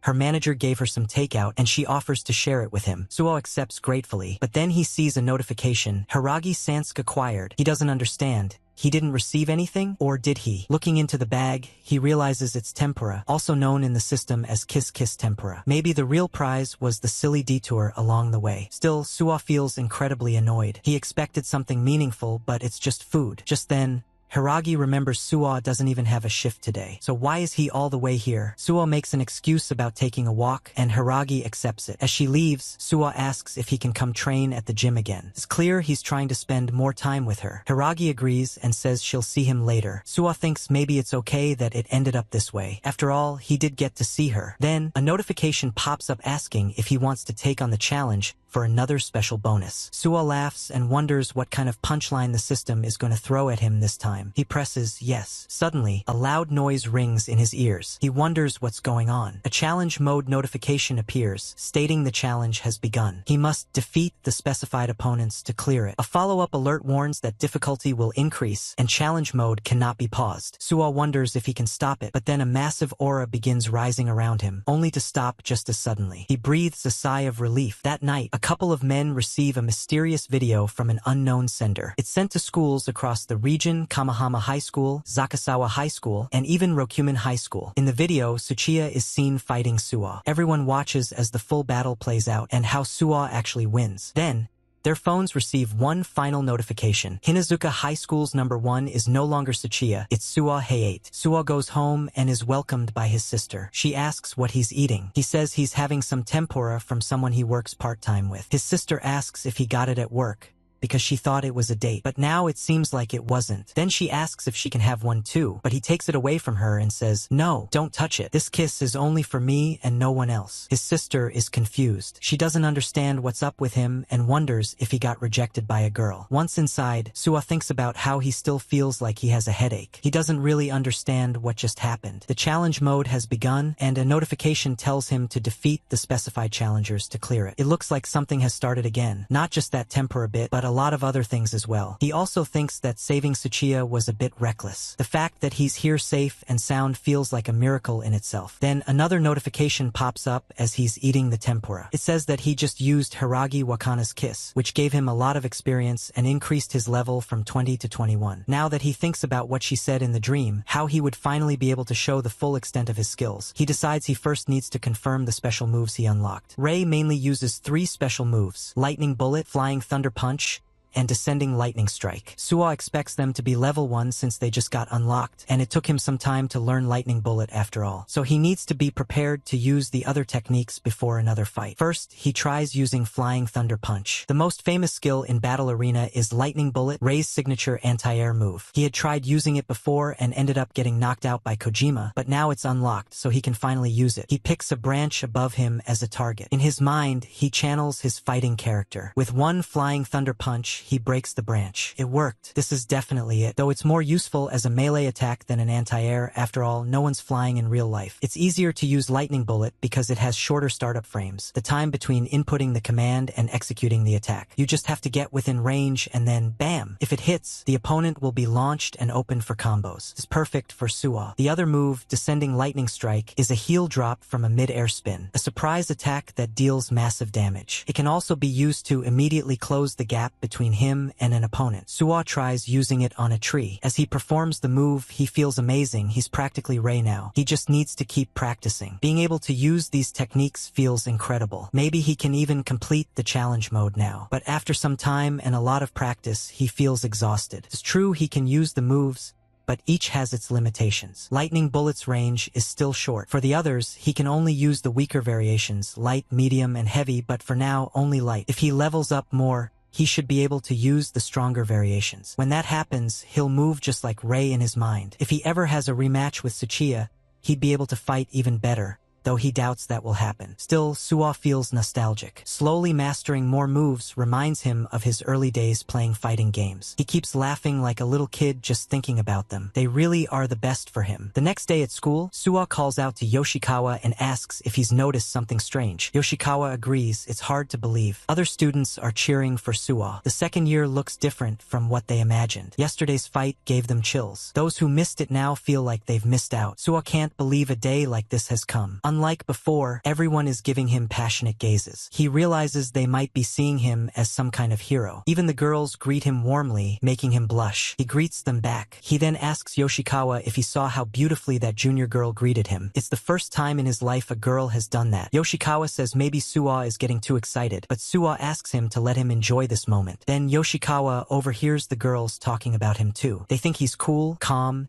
and intelligent. Yoshikawa is thrilled and asks Suwa to call him Cool Brain Yoshikawa from now on. Suwa agrees but warns him not to get too cocky. Yoshikawa adds a new rule to their alliance: always assume the worst. Suwa wonders what's with him. Yoshikawa then explains there are 4 major powers in the town: Rokumen, Takachiho, and 2 others. Even when Tsuchiya was abroad, his influence kept the others in check. Now that he's lost, and to someone like Suwa it could destabilize everything. Suwa is taken aback. Yoshikawa says if the power balance collapses, the town could descend into chaos. Weaklings will be casualties. Suwa thinks Yoshikawa might be exaggerating, but he also realizes the danger is real. Yoshikawa urges him to avoid standing out. That's their new survival strategy. Just then, the whole class looks out the window. Outside, a delinquent is calling out to Suwa Hey. Suwa is surprised. The guy says he's here to challenge him to a duel. Everyone gets excited. It feels like a samurai showdown. It's Taniguchi of the Six Peaks. Yoshikawa realizes this outcome was inevitable. He had heard Taniguchi was obsessed with Tsuchiya. Now it makes sense. Suwa gets nervous. He thinks Taniguchi looks dangerous. Then Endo comes to him and says it's time to go. Suwa is confused. He's not picking a fight. Endo reminds him that Tsuchiya isn't here, and this guy won't be satisfied until he sees Suwa. Endo promises to explain things and not let Suwa get hurt. Suwa trusts him for now. He starts thinking about Taniguchi, the strong guy from yesterday. This must be what the challenge mode notification was about. It all fits, but why now? Outside, Endo and the group confront Taniguchi while Suwa hangs back. Endo tells Taniguchi he's bold to come alone. Taniguchi says he's not here to argue with lackeys. He only wants to fight Suwa. He asks Suwa if he's really the one who beat Tsuchiya. Suwa is nervous. He just wants to be left out of this delinquent business. Endo suddenly announces that Suwa rules over Hinazuka. That's not what Suwa expected. Kojima adds that Taniguchi isn't even worthy to wash Suwa's feet. Suwa grows more anxious. Why are they saying this? Taniguchi, now angry, feels like it was worth coming here. This is exactly what he wanted. Endo and Kojima turn to Suwa and ask him to defeat this arrogant fool. They believe Suwa can do it easily. This is what Suwa didn't want. They plan to sell him out from the start. A notification appears. Will he accept the challenge from challenger Taniguchi Tatsuya? Even reality mode is pushing him to fight. It all feels like a joke, like they're making him into one. Taking the challenge is crazy. But then he remembers his training and his desire to fight. Everything is telling him to go for it. The classroom cheers for him. Everyone believes he can do it. The whole school is watching now. Taniguchi senses Suwa's popularity and thinks this is even better than fighting Tsuchiya. Suwa accepts the challenge. He pushes the yes button. Now, with his level 21, Suwa will face level 76 Taniguchi Tatsuya. The challenge is accepted. The fight is about to begin. As they both accept the challenge, the whole school starts cheering for Suwa. He can feel their stares burning into him, the pressure of their cheers weighing on his shoulders. He really feels the weight of everyone's expectations, but he still doesn't understand why this Taniguchi guy is wearing such a scary expression. Suwa accepted the challenge in the heat of the moment, but backing out now would be super lame. He can't do that. Then Ando warns Taniguchi that the teachers will be arriving soon, and if they're going to fight, they'll need to change locations. Taniguchi agrees, but still wonders how such a weakling ended up on top at Hinazuka. He even considers taking over for Tsuchiya and controlling the group himself. Ando and Kojima, however, remain unfazed. They simply hope this Taniguchi guy stops underestimating Suwa. Suwa, on the other hand, doesn't appreciate all this talk about controlling others. These guys really are delinquents. He wishes everyone could just get along and play games instead of constantly fighting. Taniguchi tells Suwa to follow him, and Suwa realizes this is his chance. If it's just the two of them, he might be able to run away unnoticed if it comes to that. But Taniguchi's level is higher than Tsuchiya's, so Suwa has to assume the worst. There's also that new alliance rule to consider. Taniguchi says he doesn't sense any aura from Suwa. He can't believe Tsuchiya could have lost to someone like him. He accuses Suwa of cheating, which confuses Suwa. He doesn't understand why he's suddenly being accused like this. So unreasonable. Taniguchi says no one will interrupt them here and declares that he's ready to fight. He's here to reveal Suwa's true nature. If Suwa is a cheater, he wants to expose him. Suwa gets ready too. But the stance Suwa takes catches Taniguchi off guard. He asks if Suwa has any martial arts experience. Suwa hesitates. If he says rice lightning flow killing technique from a fighting game,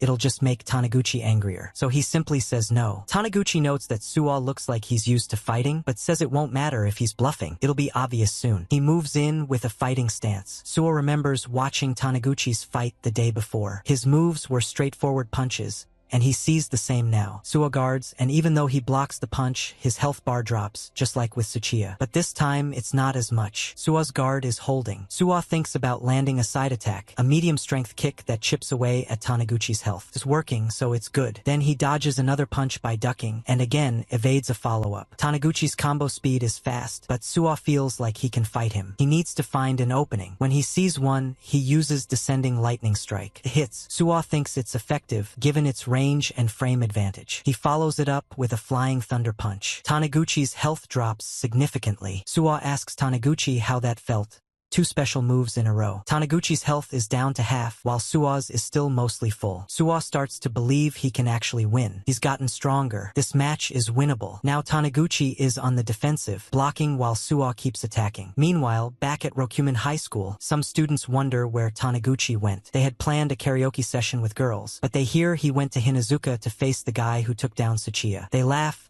thinking it'll be easy, it's just that kid from yesterday. But one of them warns that if Taniguchi loses his cool, things can get ugly. His strength depends on the opponent, but if he gets serious, no one walks away unscathed. Back at the fight, Taniguchi has only a sliver of health left. Sua just needs one more hit. He decides to end it with another descending lightning strike, but this time, Taniguchi blocks it. Sua is surprised. Then Taniguchi snarls, "Don't mess with me, Tsuchiya." He's furious. He still can't accept that Tsuchiya could lose to anyone other than him. Taniguchi launches a powerful counterattack. Sua blocks, but the impact breaks his guard and lands. Sua's health drops by more than half. The power and speed, it's nothing like before. It feels like he's facing a berserk boss character. Sua tries another combo, including Flying Thunder Punch, but Taniguchi just gets angrier. He pushes through Sua's fists and lands a heavy punch to Sua's side. Now Sua's health is critically low. Sua is exhausted. The fight hurts. He wonders why he's even doing this. He should have quit earlier. He has no continues left. Maybe he should just apologize. But Taniguchi, still fuming, accuses Sua of using dirty tricks. He demands to know what Sua did to beat Tsuchiya. Sua reflects. Without reality mode, he really is just a weakling, but Taniguchi is strong. Taniguchi doesn't understand and asks what Sua is talking about. Still, Sua knows he couldn't lose.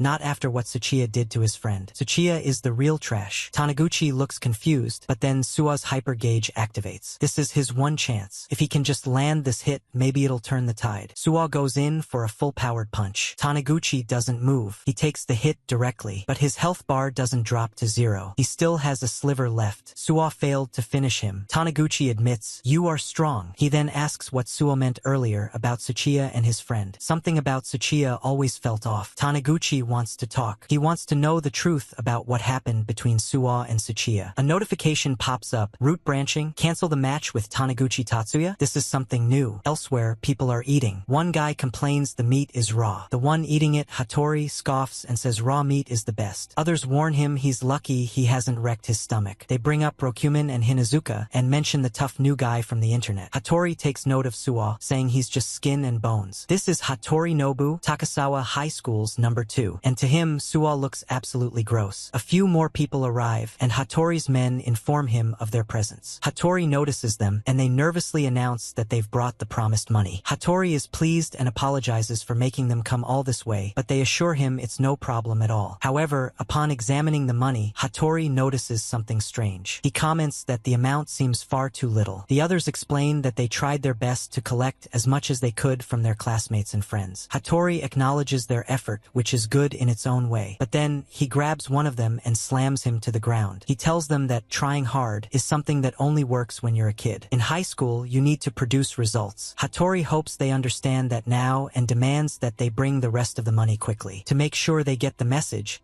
he takes one of them hostage until the full amount is paid. The others, frightened, run away. It's unclear if they'll actually return. One of Hattori's friends adds seriously that meeting this month's quota has been tough. He urges Hattori to hurry up with conquering Hinazuka and Rokuamine. They've been cautious because of Tsuchiya and the Obis until now, but they've finally received the green light. If they can include those areas in their collection, meeting the quota will be a piece of cake. Hattori had wanted to play with Tsuchiya because, in his opinion, meat tastes better when it's tough. No matter how much he beats a weakling, it's still gross. He hopes Sua turns out to be delicious. Back at the fight, Taniguchi asks Sua if what he said is true. Sua confirms that every word is true and that Tsuchiya did those things to them. After hearing this, Taniguchi is stunned. He can't believe Tsuchiya would do something so terrible to Sua's friends. He wonders what he was even thinking. Sua is confused too. He thought Taniguchi wanted to fight, but now he's the one getting angry over Tsuchiya. Then there's that notification again, a root branch. Sua isn't sure why it appeared, but if it means the fight is cancelled, he'd happily choose that option. Suddenly, more people show up. They're from Rokyumain High and say they've been looking for Taniguchi. Suwa wonders why they're all gathered here. He just wants to go home, but when he tries to leave, Taniguchi tells him to stop. The fun is just beginning. Suwa grows anxious. He thought the fight was cancelled, but now it seems it might not be. Is this the bad route? Are all these guys going to gang up on him? But instead, they ask if Suwa wants to go with them. A bit later, they're all at karaoke. Taniguchi is singing anime songs. Everyone is having fun. Suwa sits nervously until someone tells him to relax. Taniguchi invited him. Standing up to Taniguchi and even Tsuchiya was impressive, they say. To Taniguchi, Suwa is special. Suwa wonders why. Then someone explains that Taniguchi and Tsuchiya have known each other since middle school. They've always competed with each other, though it's always been one-sided in Tsuchiya's favor. Taniguchi's goal has always been to defeat him. This is his catchphrase. That doesn't mean they're enemies. They were the strongest duo in middle school. They respect each other's strength. In simple terms, they're rivals, at least to Taniguchi. Tsuchiya losing to someone like Suwa is a big deal. Suwa remembers Taniguchi's anger about Tsuchiya's loss and starts to understand. Maybe he just looks too weak to have pulled off such feats. But the other guy tells him that's not it. If Taniguchi acknowledges him, that's all that matters. They all admire Suwa. Taniguchi looks over at Terada, who had been talking with Suwa, and asks why there aren't any girls around. Wasn't this supposed to be a karaoke session with them? Apparently, they all cancelled last minute. Taniguchi doesn't want Terada to mess with him and wants Suwa to chime in too. Terada starts singing, and Taniguchi sits beside Suwa. Suwa wonders why he's even here. Taniguchi says he sensed that Suwa was similar to him. He asks Suwa not to hide it. He probably isn't very popular with girls. When Suwa remains silent, Taniguchi gets curious and asks if he has a girlfriend. Suwa replies no. Taniguchi is relieved, just as he thought. Even today's group date was cancelled. They joke about being unlucky with women. Suwa wonders if he's being insulted. Taniguchi says he was half joking. Then he asks for a fist bump. They bump fists, though it hurts Suwa a little. Based on what Suwa shared earlier, Taniguchi agrees that Tsuchiya deserved to get punched. He has no grudge against Suwa. More importantly, he was surprised by how strong Suwa actually is. They really went all out. That makes them buddies now. Suwa is confused but doesn't harbor any bad feelings toward Taniguchi after this experience. Terada finishes his song about being manly, but everyone calls him an old man and laughs. Suwa never expected things to turn out like this. It doesn't even feel like a truce.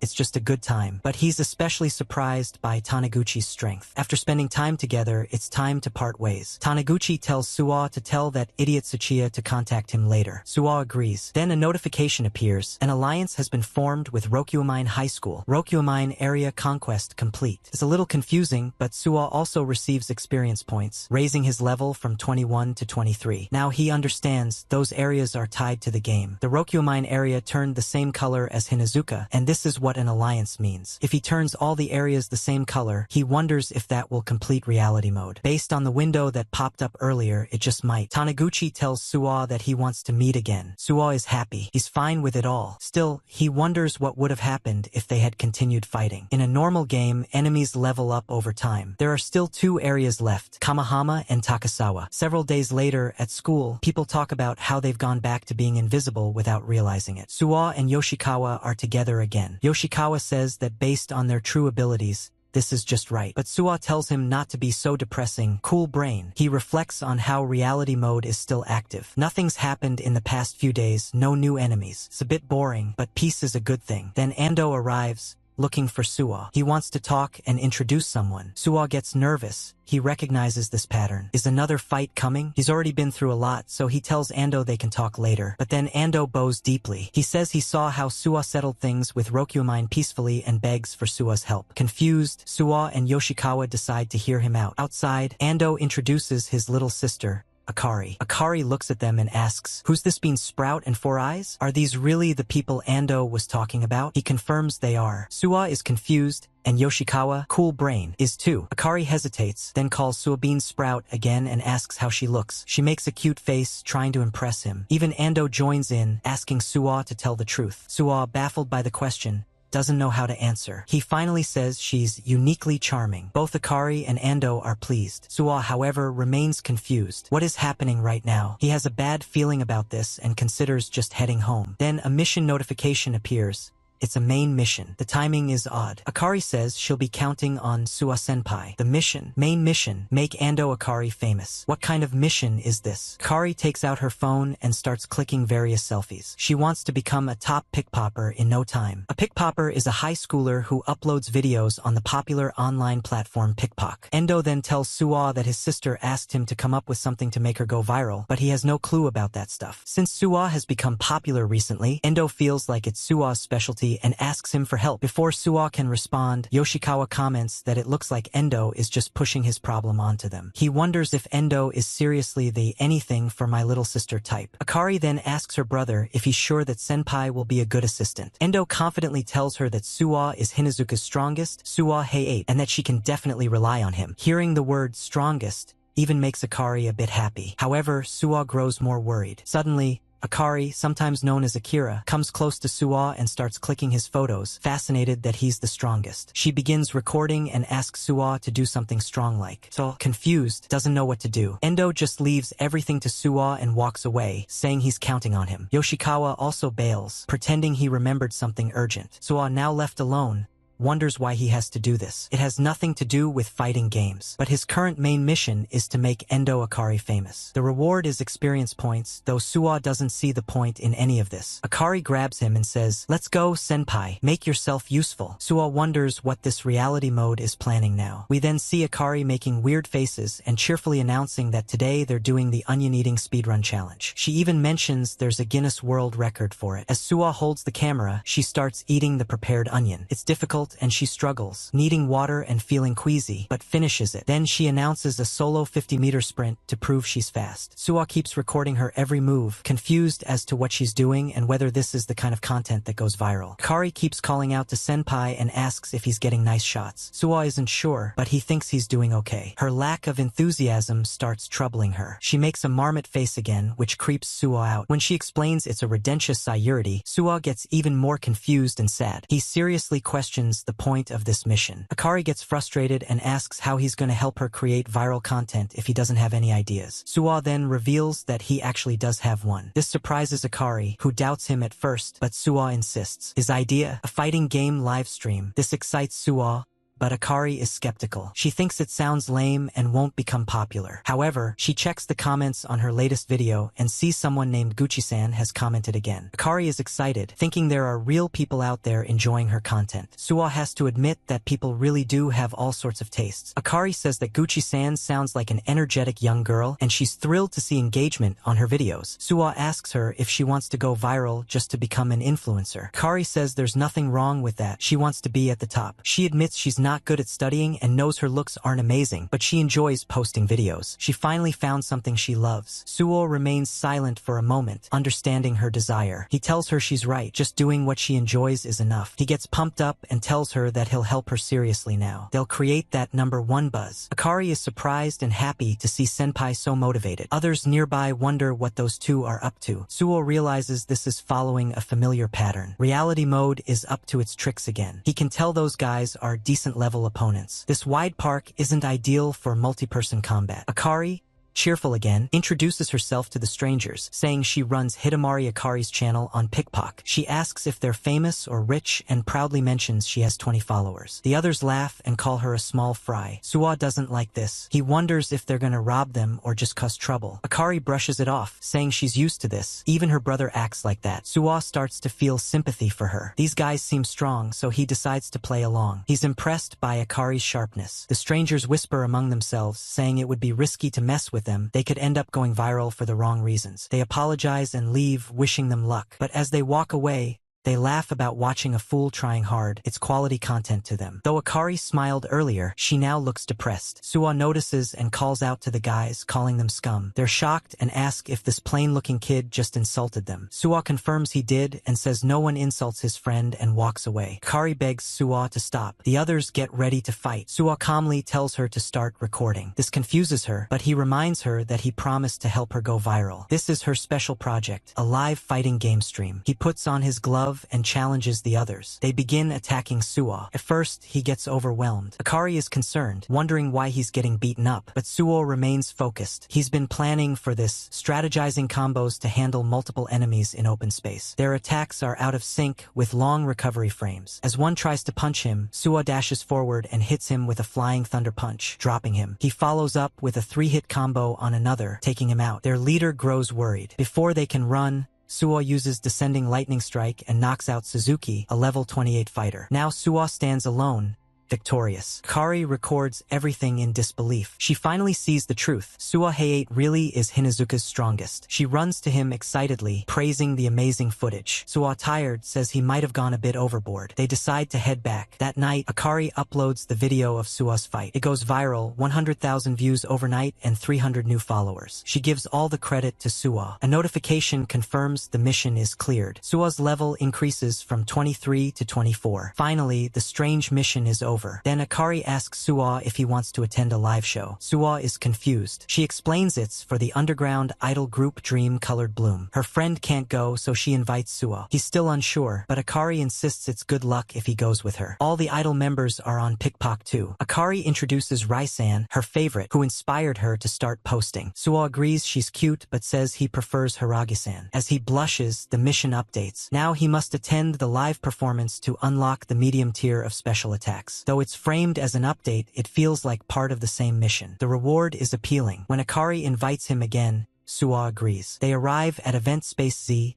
a live house. It's Suo's first time in a place like this. The area is close to the mission zone. Takasawa High School is nearby. He's relieved the mission probably doesn't involve the live show. But as they enter, Hattori exits. He and Suo lock eyes. Hattori grins maniacally and, without hesitation, throws a punch at the confused Suo. But before the punch can reach Suo, it stops. Hattori then asks if Suo is a customer for the live show. His fist turns into an open hand as he requests their tickets. Suo notices his name is Hattori and his level is 22. Akari immediately hands over their tickets. Hattori laughs and tells them to walk down the corridor. The venue is on the right. Akari tells Suo, "Let's go, senpai." Suo laughs nervously as he passes by Hattori, admitting to himself that the moment caught him off guard. Hattori's level is actually lower than his own, so a fight was unlikely. Still, as he walks further away, Hattori's sinister aura makes him cautious. He glances back to see Hattori smiling menacingly. Eventually, Hattori tells them to enjoy the show. Akari asks if something is wrong, but Suo says it's nothing. Hattori then speaks to his friend, confirming that the boy was Hayate-kun from Hinazuka. His friend agrees. Since they're hosting an important fundraising event, they need to avoid any fights. Hattori nods.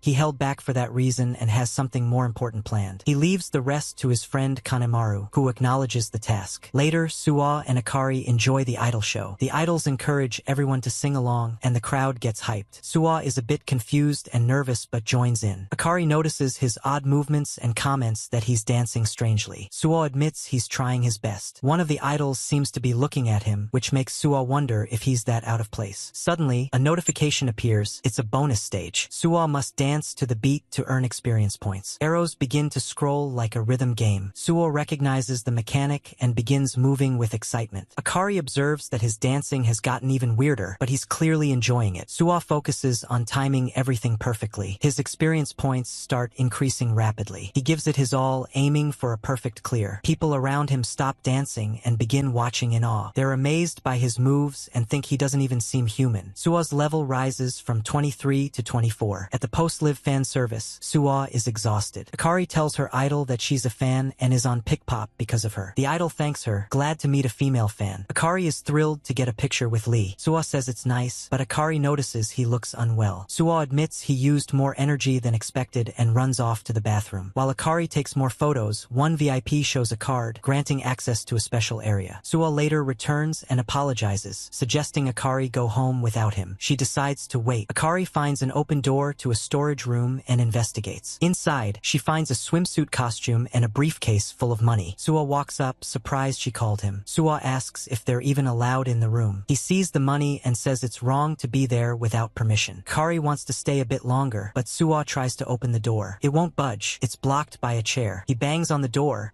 hoping someone will hear. Akari is shocked this is happening. Meanwhile, the idols begin their VIP concert, the Yumero Bloom Special Live. The music is loud. No one hears their calls. Akari's phone has no signal. Suwa smiles and reassures her. He decides to use force, tells Akari to stand back, and fires a lightning bullet. The door bursts open. Akari is stunned. Suwa says he's glad they can leave now. They peek outside and witness the VIP show. Mika-chan's personal items, including sweaty pants from the live, are being auctioned. Prices rise to 50,000 and then 100,000 yen. Suwa is shocked. He didn't expect underground idols to do this. Akari is also confused. A man confronts them, asking for their VIP ticket. He asks if they plan to call the police or attack. He refers to Suwa as Hinazuka's number 1. Suwa realizes something but is too slow. He gets kicked into a wall. Though he blocks the hit, it still throws him hard. Akari shouts for him. One of the idols emerges, asking what happened. Kanemaru explains someone got into the VIP area without permission. The idol says they'll have to silence them. Akari tries to explain it was a mistake.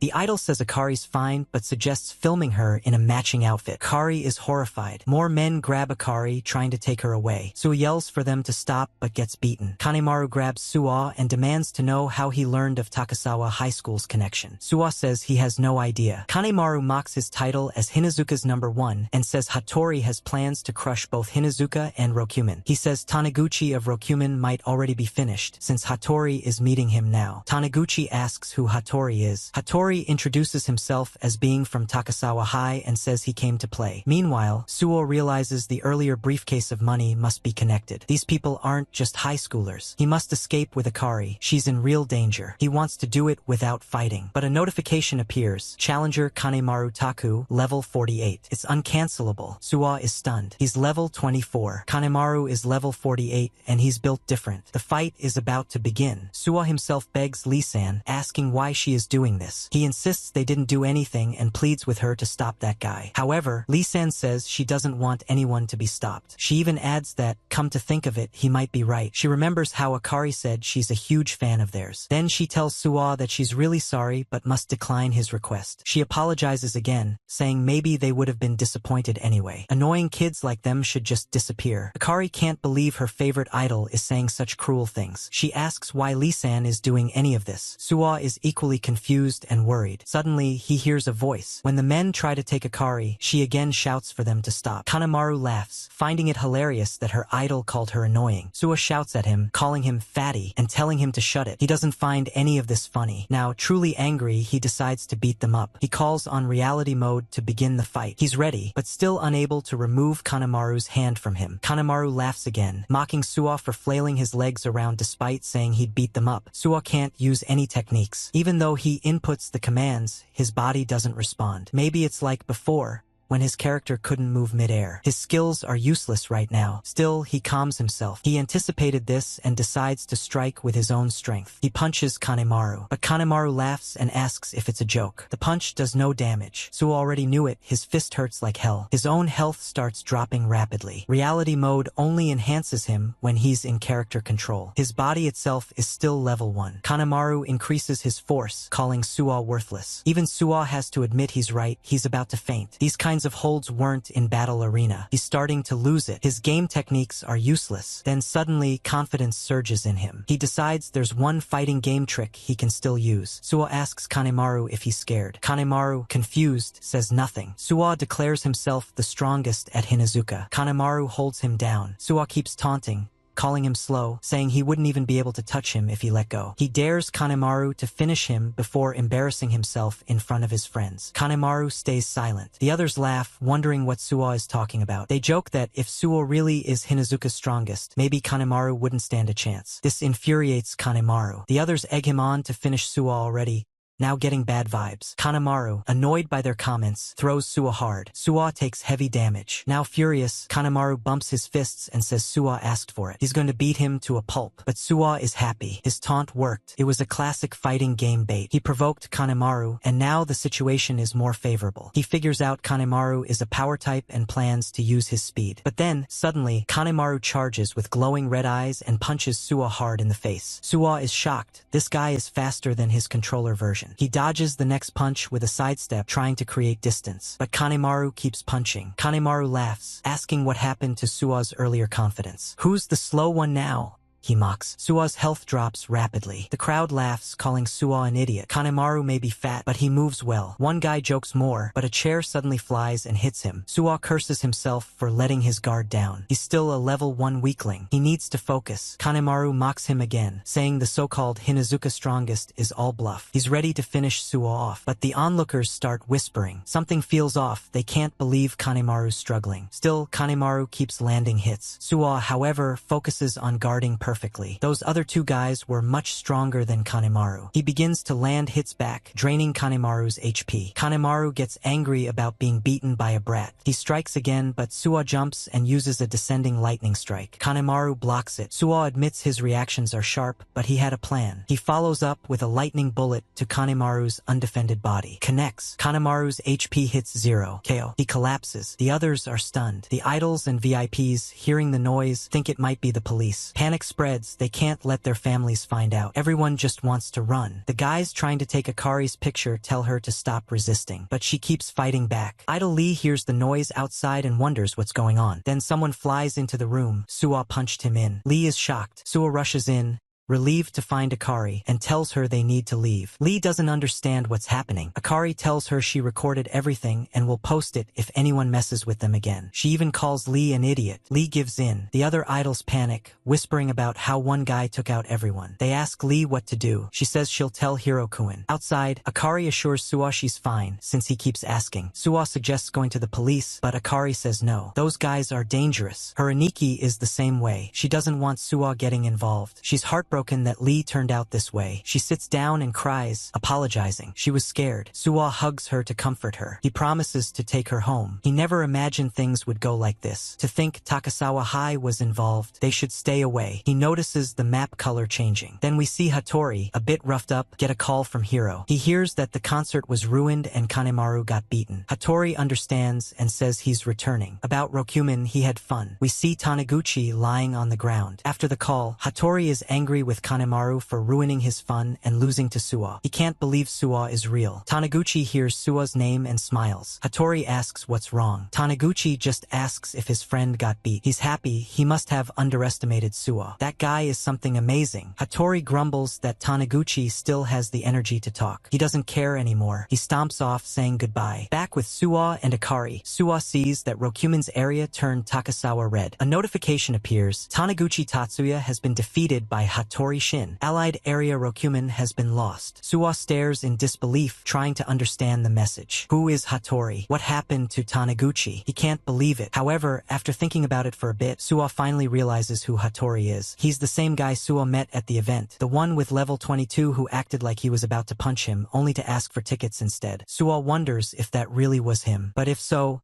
how did someone at that level manage to defeat Taniguchi? Akari then apologizes to her senpai, saying she's alright now and can get home by herself. She admits that he saved her again, and that's why he's amazing. She also finally acknowledges that he really is the strongest guy at Hinazuka. She thanks him and takes her leave, but Sua isn't exactly thrilled. He sighs, hearing himself called Hinazuka's strongest once again. Then a notification pops up. It says his main mission is cleared. He completed it. The reward, medium special techniques unlocked. His level jumps from 24 to 25. He even levels up. And then the level 25 bonus, character list unlocked. Now, what is this character list? Sua fiddles with the controls a bit and finally finds it. It shows that Hattori is a second-year student at Takasawa Commercial High School. He's the leader of the Hattori squad, and his stats are pretty high. Sua is surprised. Right now, Sua holds the title of Hinazuka's strongest, even if people keep telling him that without his overpowered fighting game skill, he's just a weakling. So, he knows he needs to practice to keep his skills sharp. His account has been like that ever since reality mode began, and he can't play at home anymore. At home,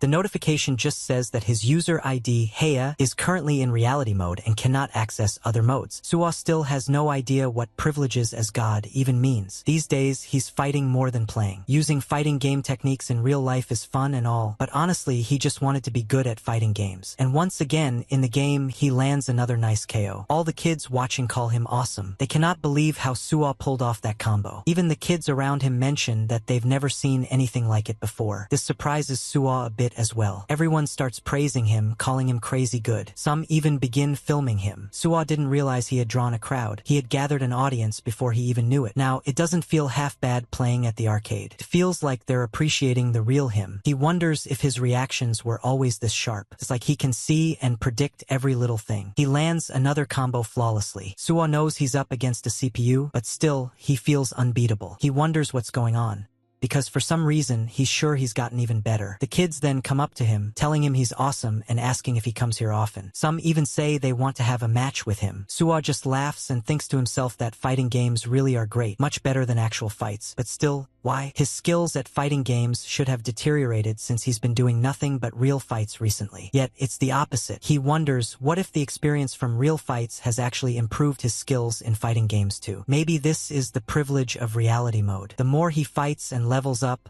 the better he becomes at fighting games. He needs to defeat the hoodlums listed in this character list. And it's a huge list. Feels more like a thug guide than anything. And Tsuchiya. Suwa didn't even realize he hadn't been coming to school. What in the world has he been doing? But trying to contact him feels oddly awkward. He notices that no one from Kamahama High School is on the list. He wonders if they'll only show up once he meets them. As for Rokumen, there are a lot of names, but many are still a mystery. Maybe he should try calling Taniguchi. Hattori from Takasawa is also on the list, so he must be their number 2. But still, Suwa wonders, why is the fatty below him? He questions whether their levels actually correlate with their real strength. Then again, the same could be said for himself. Anyway, for now, he guesses he just has to beat the top spot in the mission area, Takasawa's number 1. But he still wonders who that could be. The next day, at Takasawa High School, Kanemaru arrives and says that he's here, addressing someone named Uredo. But Hattori tells him that hero Uredo isn't around. He says he actually came to invite him to a barbecue. Kanemaru is a bit surprised to see Hattori here, but Hattori says he's not planning to give Kanemaru any barbecue unless he goes on a diet. Otherwise, Kanemaru will just end up losing again. This scares Kanemaru a little. He tells Hattori that he wants to deal with that kid himself. He just can't calm down unless he takes that kid down for good. But Hattori replies that he's not in charge of that. And because of a certain someone, their income from Bloom vanished into thin air, so now he has to make some money. The guys from Kamahama are waiting. Kanemaru complains that they have to pay those Kamahama guys way too much every day. He starts to say that maybe they should give those guys from Kamahama, but Hattori cuts him off sharply, his face turning frightening as he warns him not to complain about Kamahama. If Hiro heard him, Kanemaru wouldn't get away with just a beating. Kanemaru immediately changes his tone, suddenly sounding innocent. He insists that he wasn't complaining or anything. Hattori continues,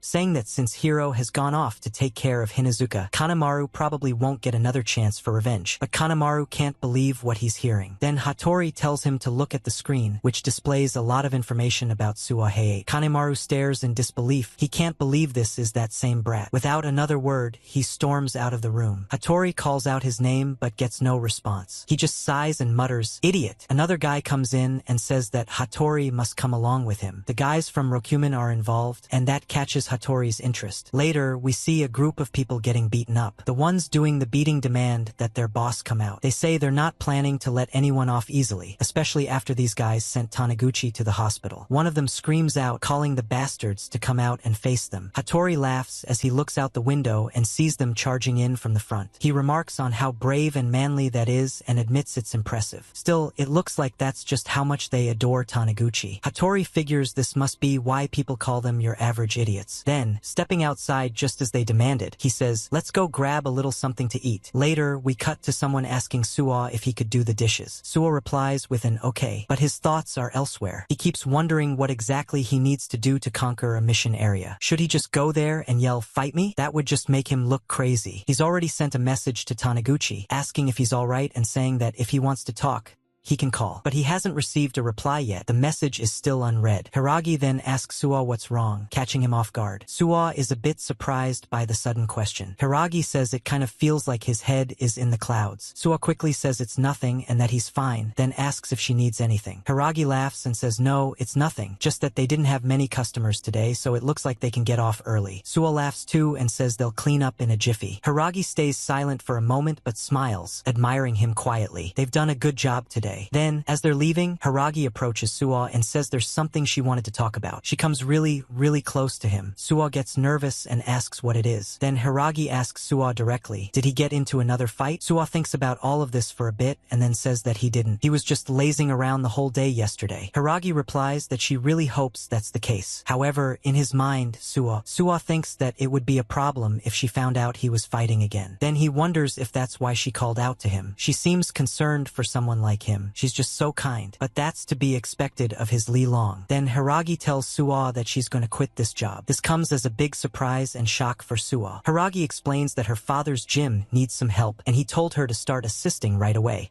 Suwa nods and says that he understands while also picturing Hiragi in a gym outfit. He then says that he thinks it would really suit her. Hiragi starts blushing a bit and asks if Suwa really thinks so. Suwa says yes and starts laughing. However, then reality hits him. No way, how could this happen? He has to say goodbye to Li Long so suddenly. But then Hiragi asks if she can call him sometimes, once her shifts and other things settle down. She adds that she would love it if Suwa could come hang out at the gym with her, only if it isn't a bother, of course. However, of course, Suwa cannot allow or even think about that being a bother. So he says that of course he would love to go. It's not really a goodbye after all. Hiragi's face lights up once again, and she smiles really big, saying, thank goodness, let's train together again sometime. Suwa cannot believe how amazing Hiragi really is and how lucky he is to be this close to her. But then, suddenly, a voice calls out, saying that he's finally found that city brat. Suwa gets worried and glances sideways, realizing it's the guy from yesterday. It's Kanemaru, and he walks straight towards Suwa, declaring that he's going to finish him off permanently.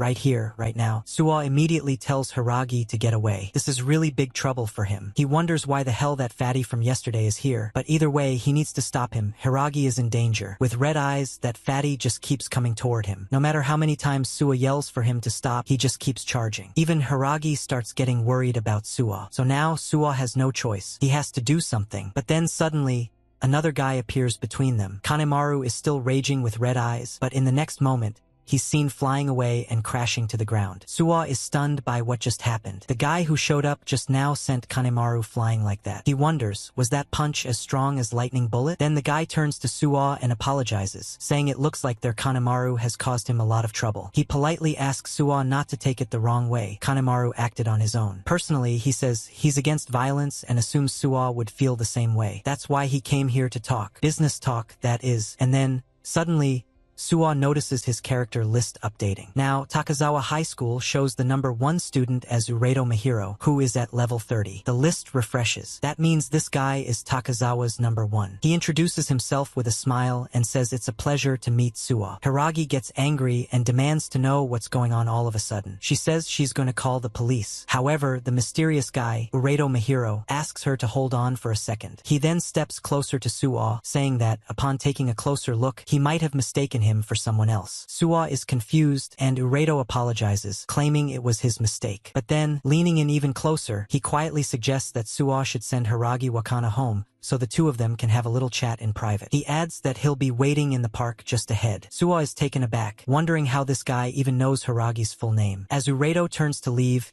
he walks over to Kanemaru and casually excuses himself before trying to wake him up, muttering that Kanemaru really is nothing but trouble. Hiragi then checks on Suwa, asking if he's okay. Suwa assures her that he's fine. She asks if he knows that guy, and Suwa replies that he doesn't. He has no idea who he is. With that, Uredo leaves. Suwa then heads toward the park, the place Uredo mentioned. There, he finds Takasawa's top guy waiting, Uredo Mahiro. Suwa already knows this is bad news. Uredo greets him and assumes that Hiragi has already gone home. Suwa asks if this is supposed to be revenge for what happened yesterday. He says it feels like he's just been dragged into this situation without warning. He also questions how Uredo knows Hiragi's name. Uredo Mahiro comments that from the way Suwa is speaking, it seems like Suwa already knows quite a bit about him, which he finds interesting. Then he formally introduces himself as Uredo Mahiro, calling himself a humble goodwill ambassador. After that, he hands Suwa an official communique, an official letter. Mahiro adds that he hopes Suwa is human so they can have a proper understanding. He says it's fine, he just wants to talk. Suwa takes the letter and wonders what it's about. Then he sees the number 3 million. It's an invoice addressed to Hinazuka High School. That means Takasawa High expects that much in payment. Mahiro explains that this amount should cover the damages from the concert incident. He believes the terms are quite reasonable and thinks even Suwa would agree. After all, they want to maintain good relations with the Hinazuka Hinazuka crowd too. However, Suwa is shocked. He can't believe what he's hearing. 3 million. There's no way he could possibly come up with that kind of money. Mahiro then suggests that he could just collect it from the students at Hinazuka. Since Suwa is their top guy, it should be a piece of cake for him. Mahiro then shows Suwa something on his phone. Apparently,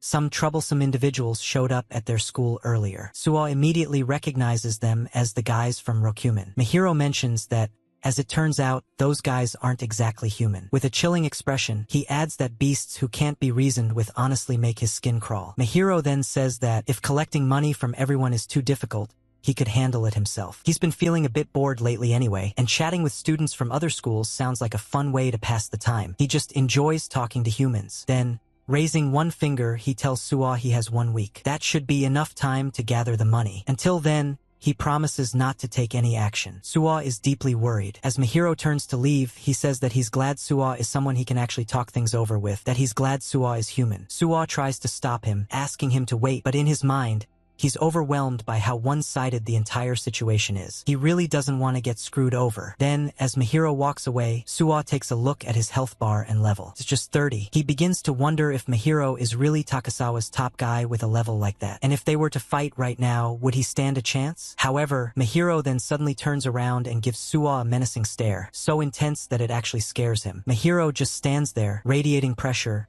while Suwa begins to panic internally. Mahiro says that he believes settling this with money is Suwa's best option. After all, he's already had him thoroughly investigated. He adds that he doesn't expect Suwa to run away, but just in case, they'll be waiting for him at Takasawa in a week. Suwa doesn't understand what just happened. He felt it back then with Hattori, and now again with Uredo. These guys aren't even particularly high level, and yet there's something different about them, something overwhelming. Then, a notification pops up for the main mission, conquer the Takasawa area. The clear conditions are listed: first, form a team, and second, defeat Uredo Mahiro and Hattori Shin. The reward is unknown. Suwa knew it. He figured this would be the next mission. But still, what's with these clear conditions? He thinks about Mahiro again. That guy said he would investigate him, but isn't that basically blackmail? And what if he doesn't pay and something happens to Hiragi? That's absolutely out of the question. Damn it, he thinks. The deadline is just 1 week. 3 million yen. He doesn't even have 50,000 in his savings. The next day at school, Suwa is still completely preoccupied. He keeps thinking, what if he could collect 10,000 yen from everyone? Or maybe 5,000 each? Maybe more? But no, that's just not possible. There's no way that could work. So he guesses he really does have to fight, just like the mission says. But if it comes to that, seriously, why is he the one who has to deal with all of this? He's overwhelmed, worried, scared, and confused all at once. Then Yoshikawa shows up and tells Suwa that they should head home. While walking together, Yoshikawa notices something's off. He says Suwa's been spacing out all day and asks what's wrong. Suwa suddenly asks if Yoshikawa happens to have 3 million yen on him. Yoshikawa is stunned and replies, asking if Suwa's an idiot. Of course he doesn't. Suwa figures as much and just says to forget it. Then, out of nowhere, he asks if Yoshikawa knows anything about Takasawa High. Yoshikawa starts thinking, a bit confused, wondering what's going on all of a sudden. Yoshikawa then mentions that there are definitely rumors, things like their alumni being connected to the Yakuza or even some police officers being in cahoots with them. Suwa can't believe it, even the cops. But Yoshikawa quickly clarifies that it's all just rumors, pure hearsay. Still, he says that asking about stuff like that almost feels like Suwa is getting tangled up in something weird again. Suwa insists that it's nothing like that. He says he just happened to overhear something. Nothing serious. Yoshikawa tells him not to underestimate the information coming from the school's brain. They're not being bullied anymore, and that's good enough. He just wants Suwa to stay far away from a place like Takasawa. That place is nothing but trouble, filled with shady rumors. Suwa then wonders where Yoshikawa even gets all his intel from. Still, he knows getting involved with Takasawa's crew would definitely be bad news. But then again, how is he supposed to handle all of this alone? Suddenly, a notification pops up asking if he would like to add Yoshikawa Koichi to his team. This is it. Suwa realizes the game wants him to form a team. Without one, he probably won't stand a chance of winning. He tries selecting yes, and the team list appears. Now he understands how to actually form a team. Yoshikawa is listed at level 3. Suwa wonders if there are any benefits to being in a team, especially when there are 4 open slots. In that case, he's gonna need to fill them with stronger guys, even if they're only a bit tougher. Yoshikawa, though, is clearly a weak character. Suwa decides to remove him, but then he realizes he can't. The system won't let him. Once a teammate is added, it's final. He can't cancel it. No way, Suwa thinks. Once it's set, it's permanent? What kind of crappy system is this? He gets frustrated and mutters not to mess with him. Yoshikawa, watching all this, sees Suwa pointing at the air and wonders what he's even doing. Suwa then grabs Yoshikawa by the collar and calls him an idiot, saying that wasting a precious team slot on someone like him was a huge mistake. Yoshikawa is completely confused, but Suwa has to accept the reality. He's stuck with Yoshikawa now. At the very least, he still has some open slots, and he's going to need strong characters to fill them. Suwa starts wondering who he should pick for his team. It's gotta be someone like Tsuchiya. But just then, a voice suddenly shouts out, "Bring it on, you punks!" Both Suwa and Yoshikawa are startled. They peek over to see what's happening. When they take a look, Yoshikawa wonders aloud if those guys are from Noj Industrial, and sure enough, Endo and Kojima are with them. The Noj guys shout that they don't have time to waste on chumps like them. But the other side fires back, saying they've got no business with small fries and demand that Tsuchiya be dragged out. Endo replies that Tsuchiya isn't around right now, and they're the ones watching the fort, so they'll take them on instead. With that, Endo and Kojima charge toward the others, fists raised. Suwa watches and thinks to himself that these Noj guys,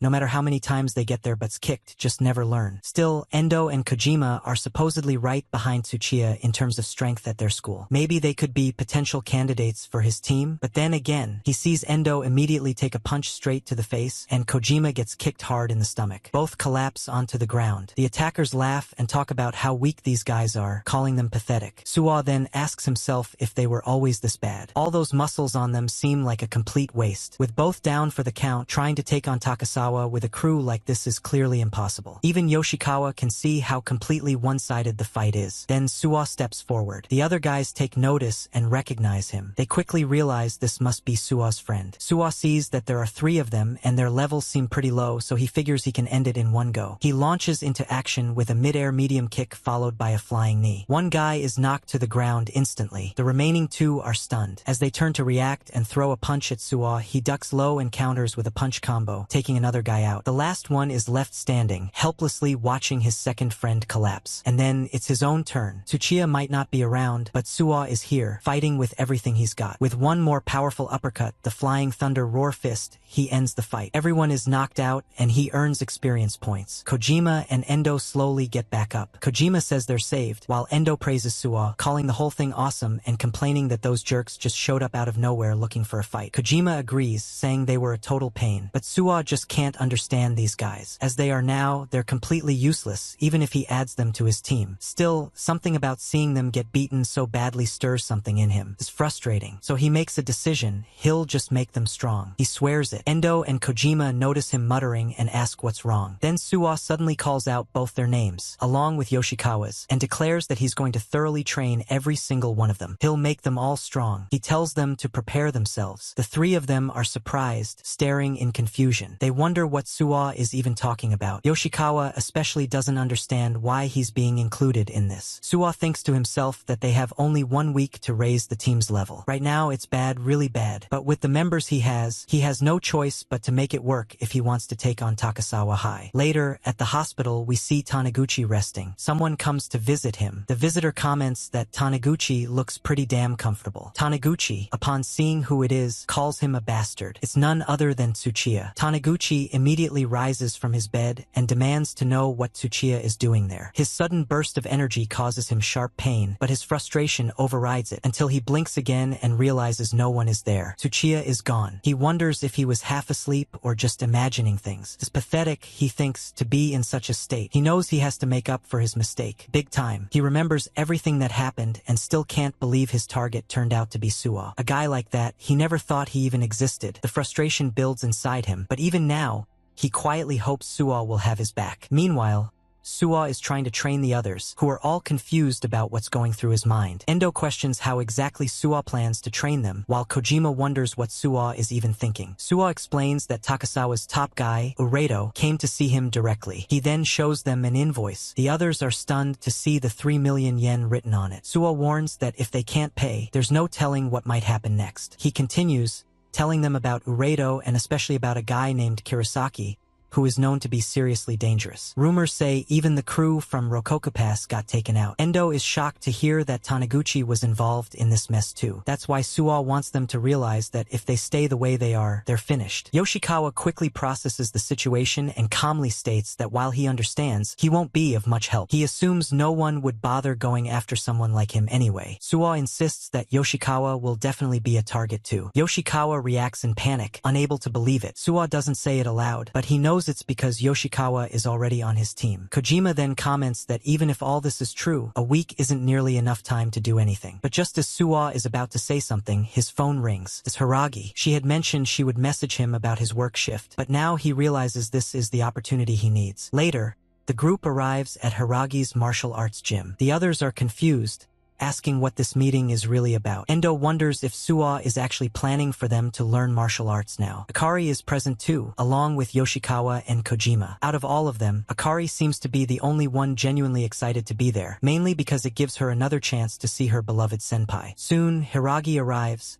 apologizing for making Suwa wait. She thanks him for bringing everyone and then looks around at the group, asking if these are the people here for the trial lesson. Endo, immediately lighting up with a grin, turns to Suwa and eagerly asks who the gorgeous woman is. Even Akari seems impressed, admitting internally that Hiragi looks incredibly cool. Hiragi explains that if they enjoy the lesson, they're welcome to sign up for more. Then, recognizing one of the faces, she points out that one of them, the one who fought with Suwa before, is here as well. She clearly remembers Kojima. Suwa quickly clarifies that it's not like that anymore, explaining that they're friends now. Kojima confirms this by raising a fist, and the two share a fist bump, followed by a friendly hug. Hiragi seems pleased by the gesture and says it's good to hear. She then turns to Akari, asking if she's also here to take part in the lesson. Akari quickly responds that she's just here to observe. Curious, Suwa asks Endo why Akari decided to tag along. Endo shrugs, saying she just came on her own. Akari then adds that she thought it might be interesting content. More importantly, she dramatically announces that she's there as the love interest of Senpai. That's the role she wants to play.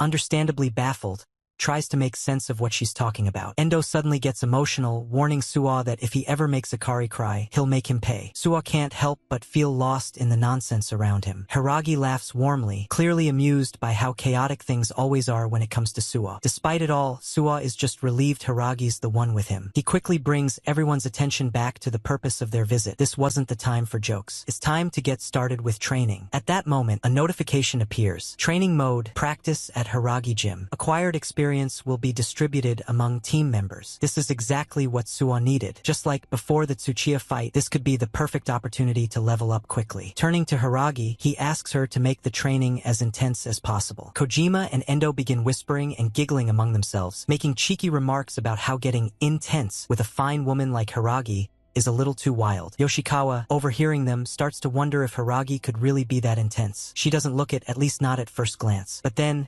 Hiragi suddenly shoots them a sharp, menacing look. Her expression changes so drastically that it silences the room. Everyone instantly tenses up. Even Suwa is caught off guard, stunned by how different Hiragi becomes when she's serious. A few moments later, another voice joins the scene. A young man steps into the gym, smiling as he comments on how lively things seem. He says it's been a while since he last saw Suwa, and Suwa quickly realizes it's Hiragi's younger brother. Ayumu greets them casually and offers to help his sister with the training. Hiragi thanks him but assures him that she has it covered. She figures that's enough for today anyway. Everyone looks completely exhausted. They've clearly hit their limits. Kari, however, isn't impressed. She calls them all pathetic with her usual smug tone. Suwa, watching his team barely holding themselves up, silently agrees. Given their current levels, this much effort is to be expected. Still, he notices their levels are already starting to rise, and that gives him a bit of hope. Ayumu then points out how quiet Suwa has been. He mentions that he heard Suwa was strong, Wakana told him as much,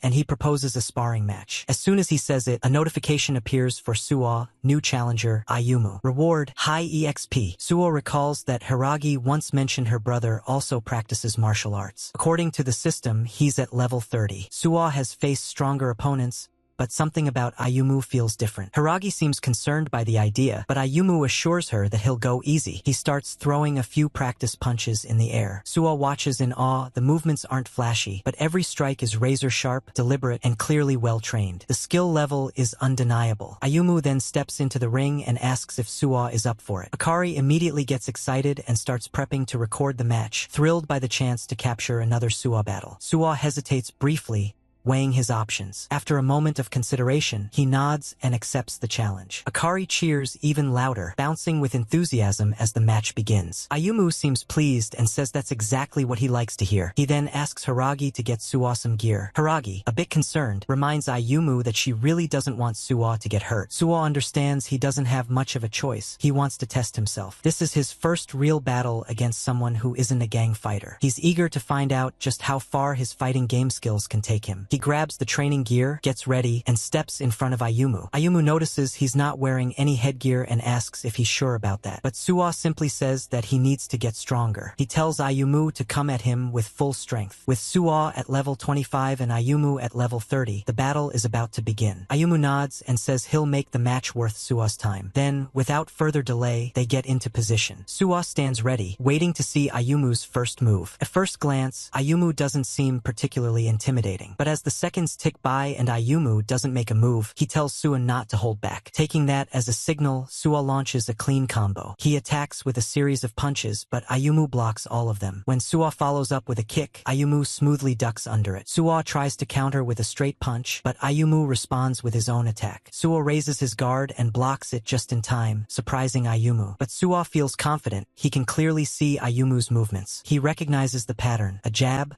followed by a right low kick. Suwa blocks both and counters with a light punch of his own, but Ayumu dodges it effortlessly. His movements are sharp and polished. It's clear that this is a very different kind of opponent. Still, Suwa manages to land a clean hit. His fighting game instincts are kicking in perfectly. Akari cheers loudly for her senpai, thrilled by the match. Endo is impressed, commenting that Suwa's actually pretty amazing. Ayumu doesn't seem quite as terrifying as the rumors had made him out to be. Meanwhile, Yoshikawa and Hiragi silently watch from the side, their eyes fixed on the unfolding match.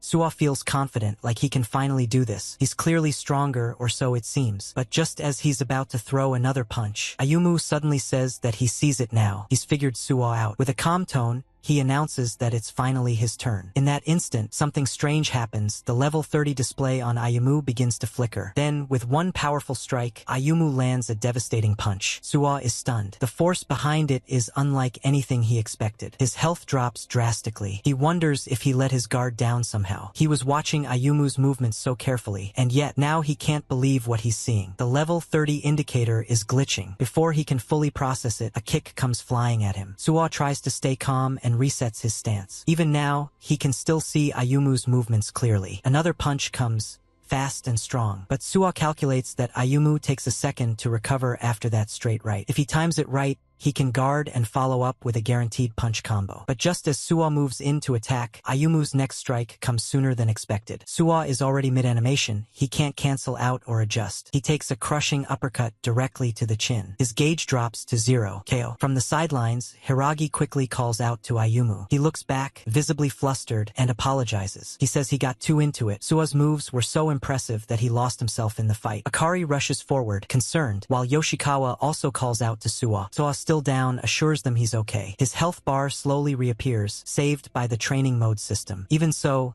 the impact still shakes him. Ayumu walks over and asks again if Suwa is alright. He adds that Suwa is seriously strong. He hadn't expected that. But noticing the expression on Suwa's face, Ayumu chuckles a little and says it looks like Suwa isn't entirely convinced. Then Ayumu tells him that he didn't do anything special. He just took advantage of Suwa's weakness. That catches Suwa off guard. He hadn't considered that. Ayumu raises a finger and points directly at him, ready to explain exactly what that weakness is. The way Ayumu points directly at Suwa's face, Endo immediately wonders aloud if Suwa's weakness is just being ugly or something. Kojima, without missing a beat, says that's old news. Hiragi quickly cuts in, shouting encouragement to Suwa, telling him not to let it get to him, especially since Ayumu is aiming to go pro. This surprises Suwa, but Ayumu quickly corrects her, telling Wakana to wait a moment. He insists he's operating on a completely different level than some amateur. To prove his point, Ayumu throws another punch. The moment it comes, Suwa instinctively puts up his guard. Ayumu points out that this reaction itself is the proof. Suwa's reflexes are already too sharp to be considered anything close to amateur. He says Suwa must have noticed it too. That's when it hits Suwa. He realizes that he's been relying too much on his eyes. The realization strikes hard. In fighting games, it's common sense to watch the opponent closely and never miss frame advantages, and that's exactly how he's been fighting in real life as well. He then asks if Ayumu baited him using that habit. Ayumu confirms it. He explains that Suwa's techniques are too clean. His attacks are so precise and systematic, they feel scripted, like something straight out of a video game. And And once an opponent sees through the pattern,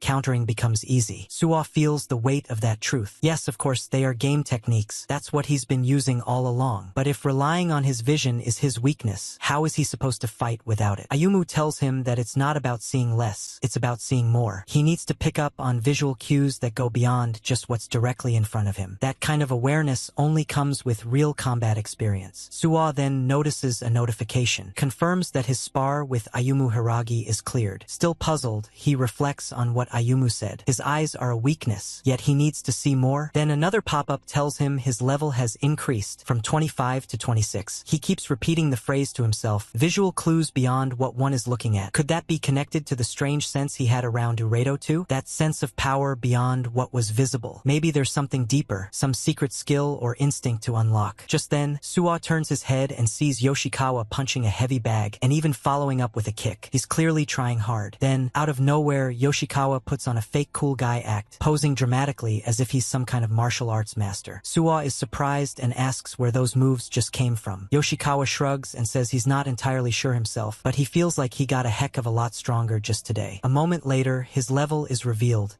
18. Akari's eyes light up with excitement as she notes that those are not bad stats at all. Even Hiragi takes notice, commenting that Yoshikawa definitely has real potential. Feeling confident, Yoshikawa says that it's not just his brain that's cool. Suwa, watching all this, has to admit to himself that training mode is amazing. Yoshikawa powered up that much already, then the others must have leveled up too. Curious, he checks the rest of the team. Kojima is now at level 14 and Endo at level 16. The experience he gained from the sparring match with Ayumu must have been shared with them. Realizing this, Suwa decides he needs to figure this system out more. He turns to Ayumu and asks if he'd be willing to spar again tomorrow. Suwa knows he needs more experience, more real combat, and more strategic practice no matter what. But Ayumu explains that he's actually leaving for a training camp tomorrow and will be gone for a whole week. That single word, week, instantly sets off alarms in Suwa's head. He laughs nervously but is clearly worried inside. A week is all he has. This situation just keeps getting worse. A few hours earlier at Takasawa High School, Kanemaru groans about the awful paperwork he's stuck with. He wonders aloud if Hinazuka High will actually pay up the money. He turns to Hattori, asking for his opinion. But Hattori simply says he has no idea. If they don't, then it'll just be his turn. Kanemaru then asks the same question to Hiro. But Hiro doesn't respond directly. Instead, he flashes one of his usual creepy, unreadable smiles. His attention remains fixed on the security camera monitors in front of him. Hattori guesses that Hiro must be finding those feeds pretty entertaining. The scene then shifts to the actual footage Hiro is watching, Suwa's fight with Kanemaru. Hiro quietly observes Suwa and comments to himself that Suwa Hayate is definitely strong. Everyone except Kanemaru had been wiped out, and those guys weren't even their B team. But then Hattori asks what would have happened if it had been him instead. Hiro replies that if it had been Shin, well, he's already told him before, not to judge things just by how they appear on the surface. He says he can tell there's more to Suwa than meets the eye. Hattori admits that maybe Hiro has a point. Then, glancing at the time, he wonders aloud if it isn't about time. Hiro agrees and gets up to head out. Kanemaru asks whether Shizama-san called them regarding that matter and whether the two of them will be okay handling it on their own. Hiro reassures him, saying there's nothing to worry about. It's just a conversation between civilized people. Hattori also asks Kanemaru to hold down the fort while they're gone. Later, at a dimly lit bar, people greet Hattori and offer him a seat. One of them is none other than Shimizu, a Takasawa High alumnus and now a Yakuza member. Hiro greets him respectfully, and Shimizu says he simply felt like catching up with his juniors. He invites them to order whatever they like and then brings up their recent exploits, saying that they're really something else, showing up at Takasawa and immediately putting the upperclassmen in their place. He seems pleased, noting that it's only natural for the talented to rise to the top. Back in his day, he says, Takasawa wasn't nearly as soft. Hiro nods in acknowledgement. Then Shimizu mentions having heard a little rumor about where the two of them actually came from. He says he couldn't believe his ears. Just as he's about to dig into that topic, Hiro smoothly redirects the conversation. He asks what Shimizu really wanted to talk about. Surely there was a reason he called them here. At that moment, the atmosphere changes. Everyone around them starts watching with cold, red-eyed stares. Shimizu's smile turns sharp as he says it plainly. This month's payment hasn't come in yet. That's what he wanted to talk about. Still, he adds that there's no need to worry. He's not about to lose his temper, even with cheeky punks like them. If they just forgot, they can settle things right now and pay up. But Hiro calmly responds that they haven't forgotten. He explains that they've actually been fortunate enough to pick up a few other jobs lately, so they've been quite busy. Then, with a composed smile, he turns the tables, suggesting that perhaps it's time they call it quits and cut ties altogether. Shimizu can't believe what he just heard from Uredo and calls him a little bastard. Still, he says that Mahiro doesn't exactly have the authority to make that kind of decision. But since he considers himself a generous man, Shimizu offers to spell things out clearly, for their own good, so they learn their place. One of the menacing guys near Hattori steps forward. Without warning, he throws a punch at Hattori, but Hattori simply glances at him, and in the next moment, that guy goes flying backward across the room. Hiro watches the whole scene in silence. The other menacing men glance down at Hattori, now on the ground, and one of them grumbles that these kids shouldn't get smart with their elders. But before he can say anything more, the same guy who punched Hattori suddenly finds himself grabbed by the head. Hiro slams him down hard without a word. Then, with eerie calm, Hiro repeats that there's no need to get violent and suggests they talk this over peacefully. To reinforce his point, he slams the guy again and again. Shimizu yells Mahiro's name in frustration, clearly fuming now. Around them, the other men shout that these kids must be out of their damn minds. But Hiro doesn't stop. He continues to pummel the man beneath him and says that if even their upperclassmen are going to get involved, then so be it. With a terrifying glare and a burst of red, menacing aura radiating from him, Hiro stares them all down. He asks if this kind of violence is really the only kind of conversation these beasts understand. Now visibly shaken, the others begin to step back. They whisper among themselves, wondering what the hell is wrong with this kid. Shimizu himself can't believe it. How could such a scrawny runt do something like this? One more guy steps forward, preparing to fight, but Shimizu immediately tells him to stop. The man hesitates, confused. Shimizu repeats himself firmly. He says it a third time, louder now, "Stop!" Finally, Mahiro releases his grip on the beaten man and steps back. With a faint smile, he remarks that it looks like Shimizu-san is still human after all. Then he turns to Shin and tells him it's time to leave. Shin nods, saying he understands, and the two of them walk out together. As they exit, Shimizu glares after them and mutters through clenched teeth, "You little punks think you'll ever show your faces in this town again?" After that, Mahiro turns around with a photo in his hand. In the picture, a beautiful woman is holding a baby. He remarks on how lovely she is and casually asks if the woman is Shimizu's wife, Kaori. He also points out how adorable the child is, mentioning that she's currently the hottest topic at Takasawa. Everyone's dying to meet her. This immediately enrages Shimizu, but Mahiro simply smiles and says he hopes this will be enough to settle things between them. He bids Shimizu-san farewell and walks away. The men left behind can only stand there in frustration, silently watching him go. On their way out, Hattori chuckles and tells Mahiro that Shimizu's expression was priceless. Mahiro, still calm, remarks that people from prominent families seem to enjoy throwing around grand speeches when dealing with those beneath them. But then he corrects himself, saying they aren't like that. That's why they're strong. He turns to Shin, asking for his agreement, and Hattori nods with a smile. Then Hattori casually mentions he's suddenly craving meat and suggests they go eat something. Mahiro, however, says they should hold off just a little longer. His thoughts drift back to Suwa. If Suwa turns out to be just another beast, he'll deal with it. But deep down,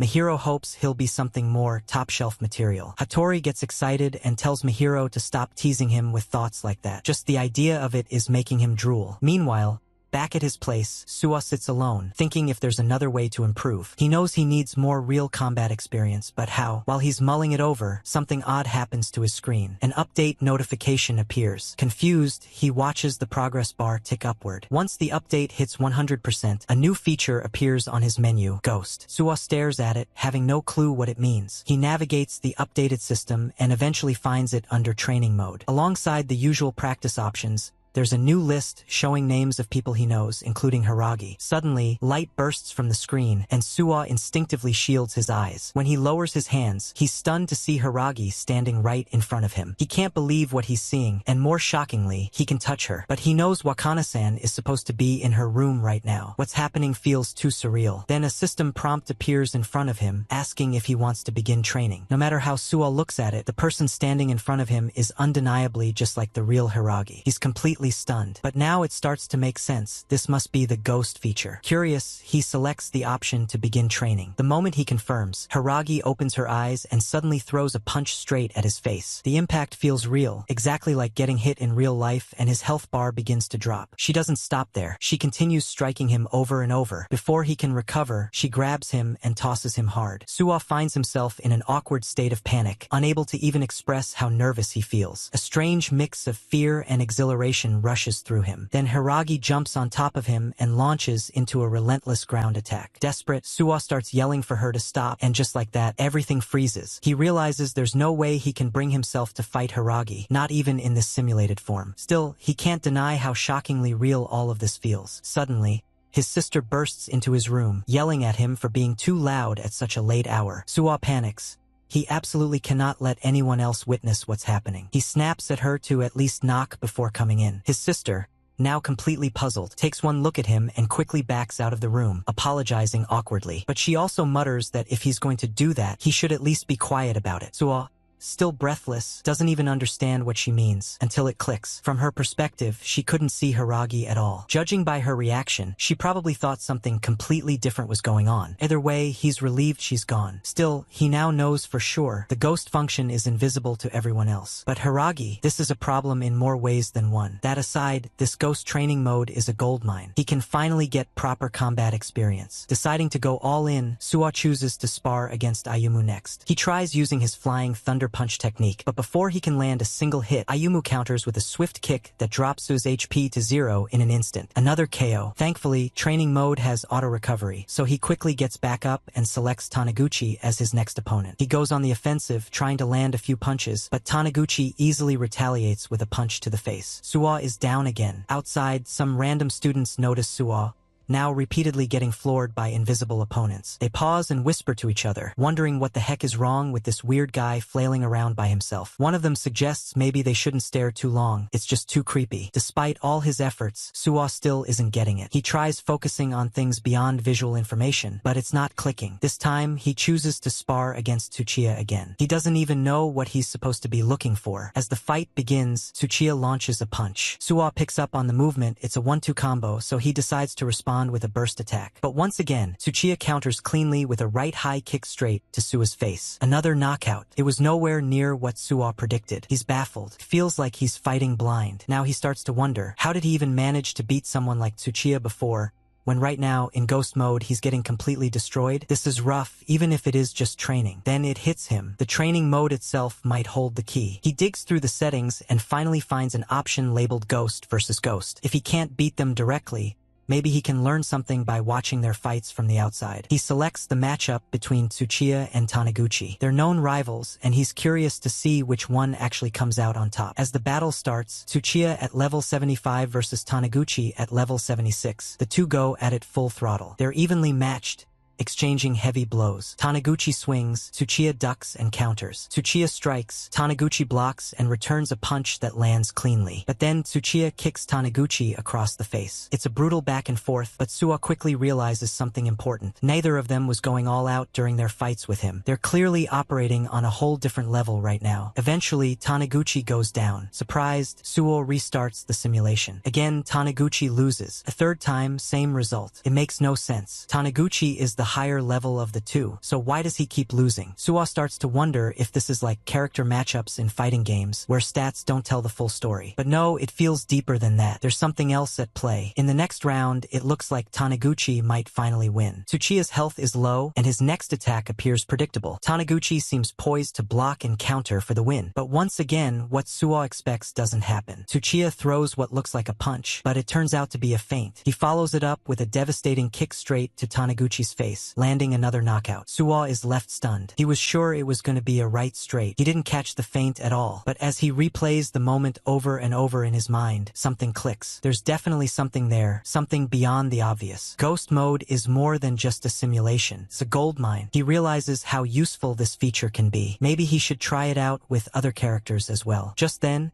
unseen by Suwa, someone else is shown watching him quietly from the shadows. Later, at Hiragi Gym, training wraps up for the day. Hiragi announces the end of the session, and Endo lies flat on the ground, completely exhausted. Hiragi encourages everyone to keep practicing now that they've joined, but Endo just groans that she's basically a demon. Meanwhile, Yoshikawa reflects that sweating it out after school isn't so bad after all. Suwa, however, looks completely worn out. A full night of ghost mode training with zero sleep has taken its toll, and despite all his effort, he still hasn't hasn't figured everything out. Akari walks over and hands him a bottle of water, noticing how rough he looks. Suwa thanks her. He's surprised she came again today and mentions how close the two siblings seem. But Akari shakes her head, saying that's not really the case. She explains that her brother has changed lately. He never would have done something like this before. She figures maybe Suwa had something to do with that and admits it makes her happy. Suwa denies having anything to do with Endo's change, but in his mind, he remembers how Endo used to bully him not too long ago. Still, there's no way he'd mention that to Akari. Then, Akari suddenly notices that her favorite streamer's broadcast is about to start. She decides to head home. Suwa asks if she'll be okay going back alone, but she assures him she's fine and asks him to take care of her brother and the others in the meantime. As she walks home alone, she smiles to herself, thinking how she got to talk a lot today too. She decides that she definitely wants to come again tomorrow. But just then, out of nowhere, shadowy figures appear from the darkness and grab her, completely unsuspectingly. Once they grab Akari, one of the men tells her to stop struggling, calling her a brat. That's when Akari realizes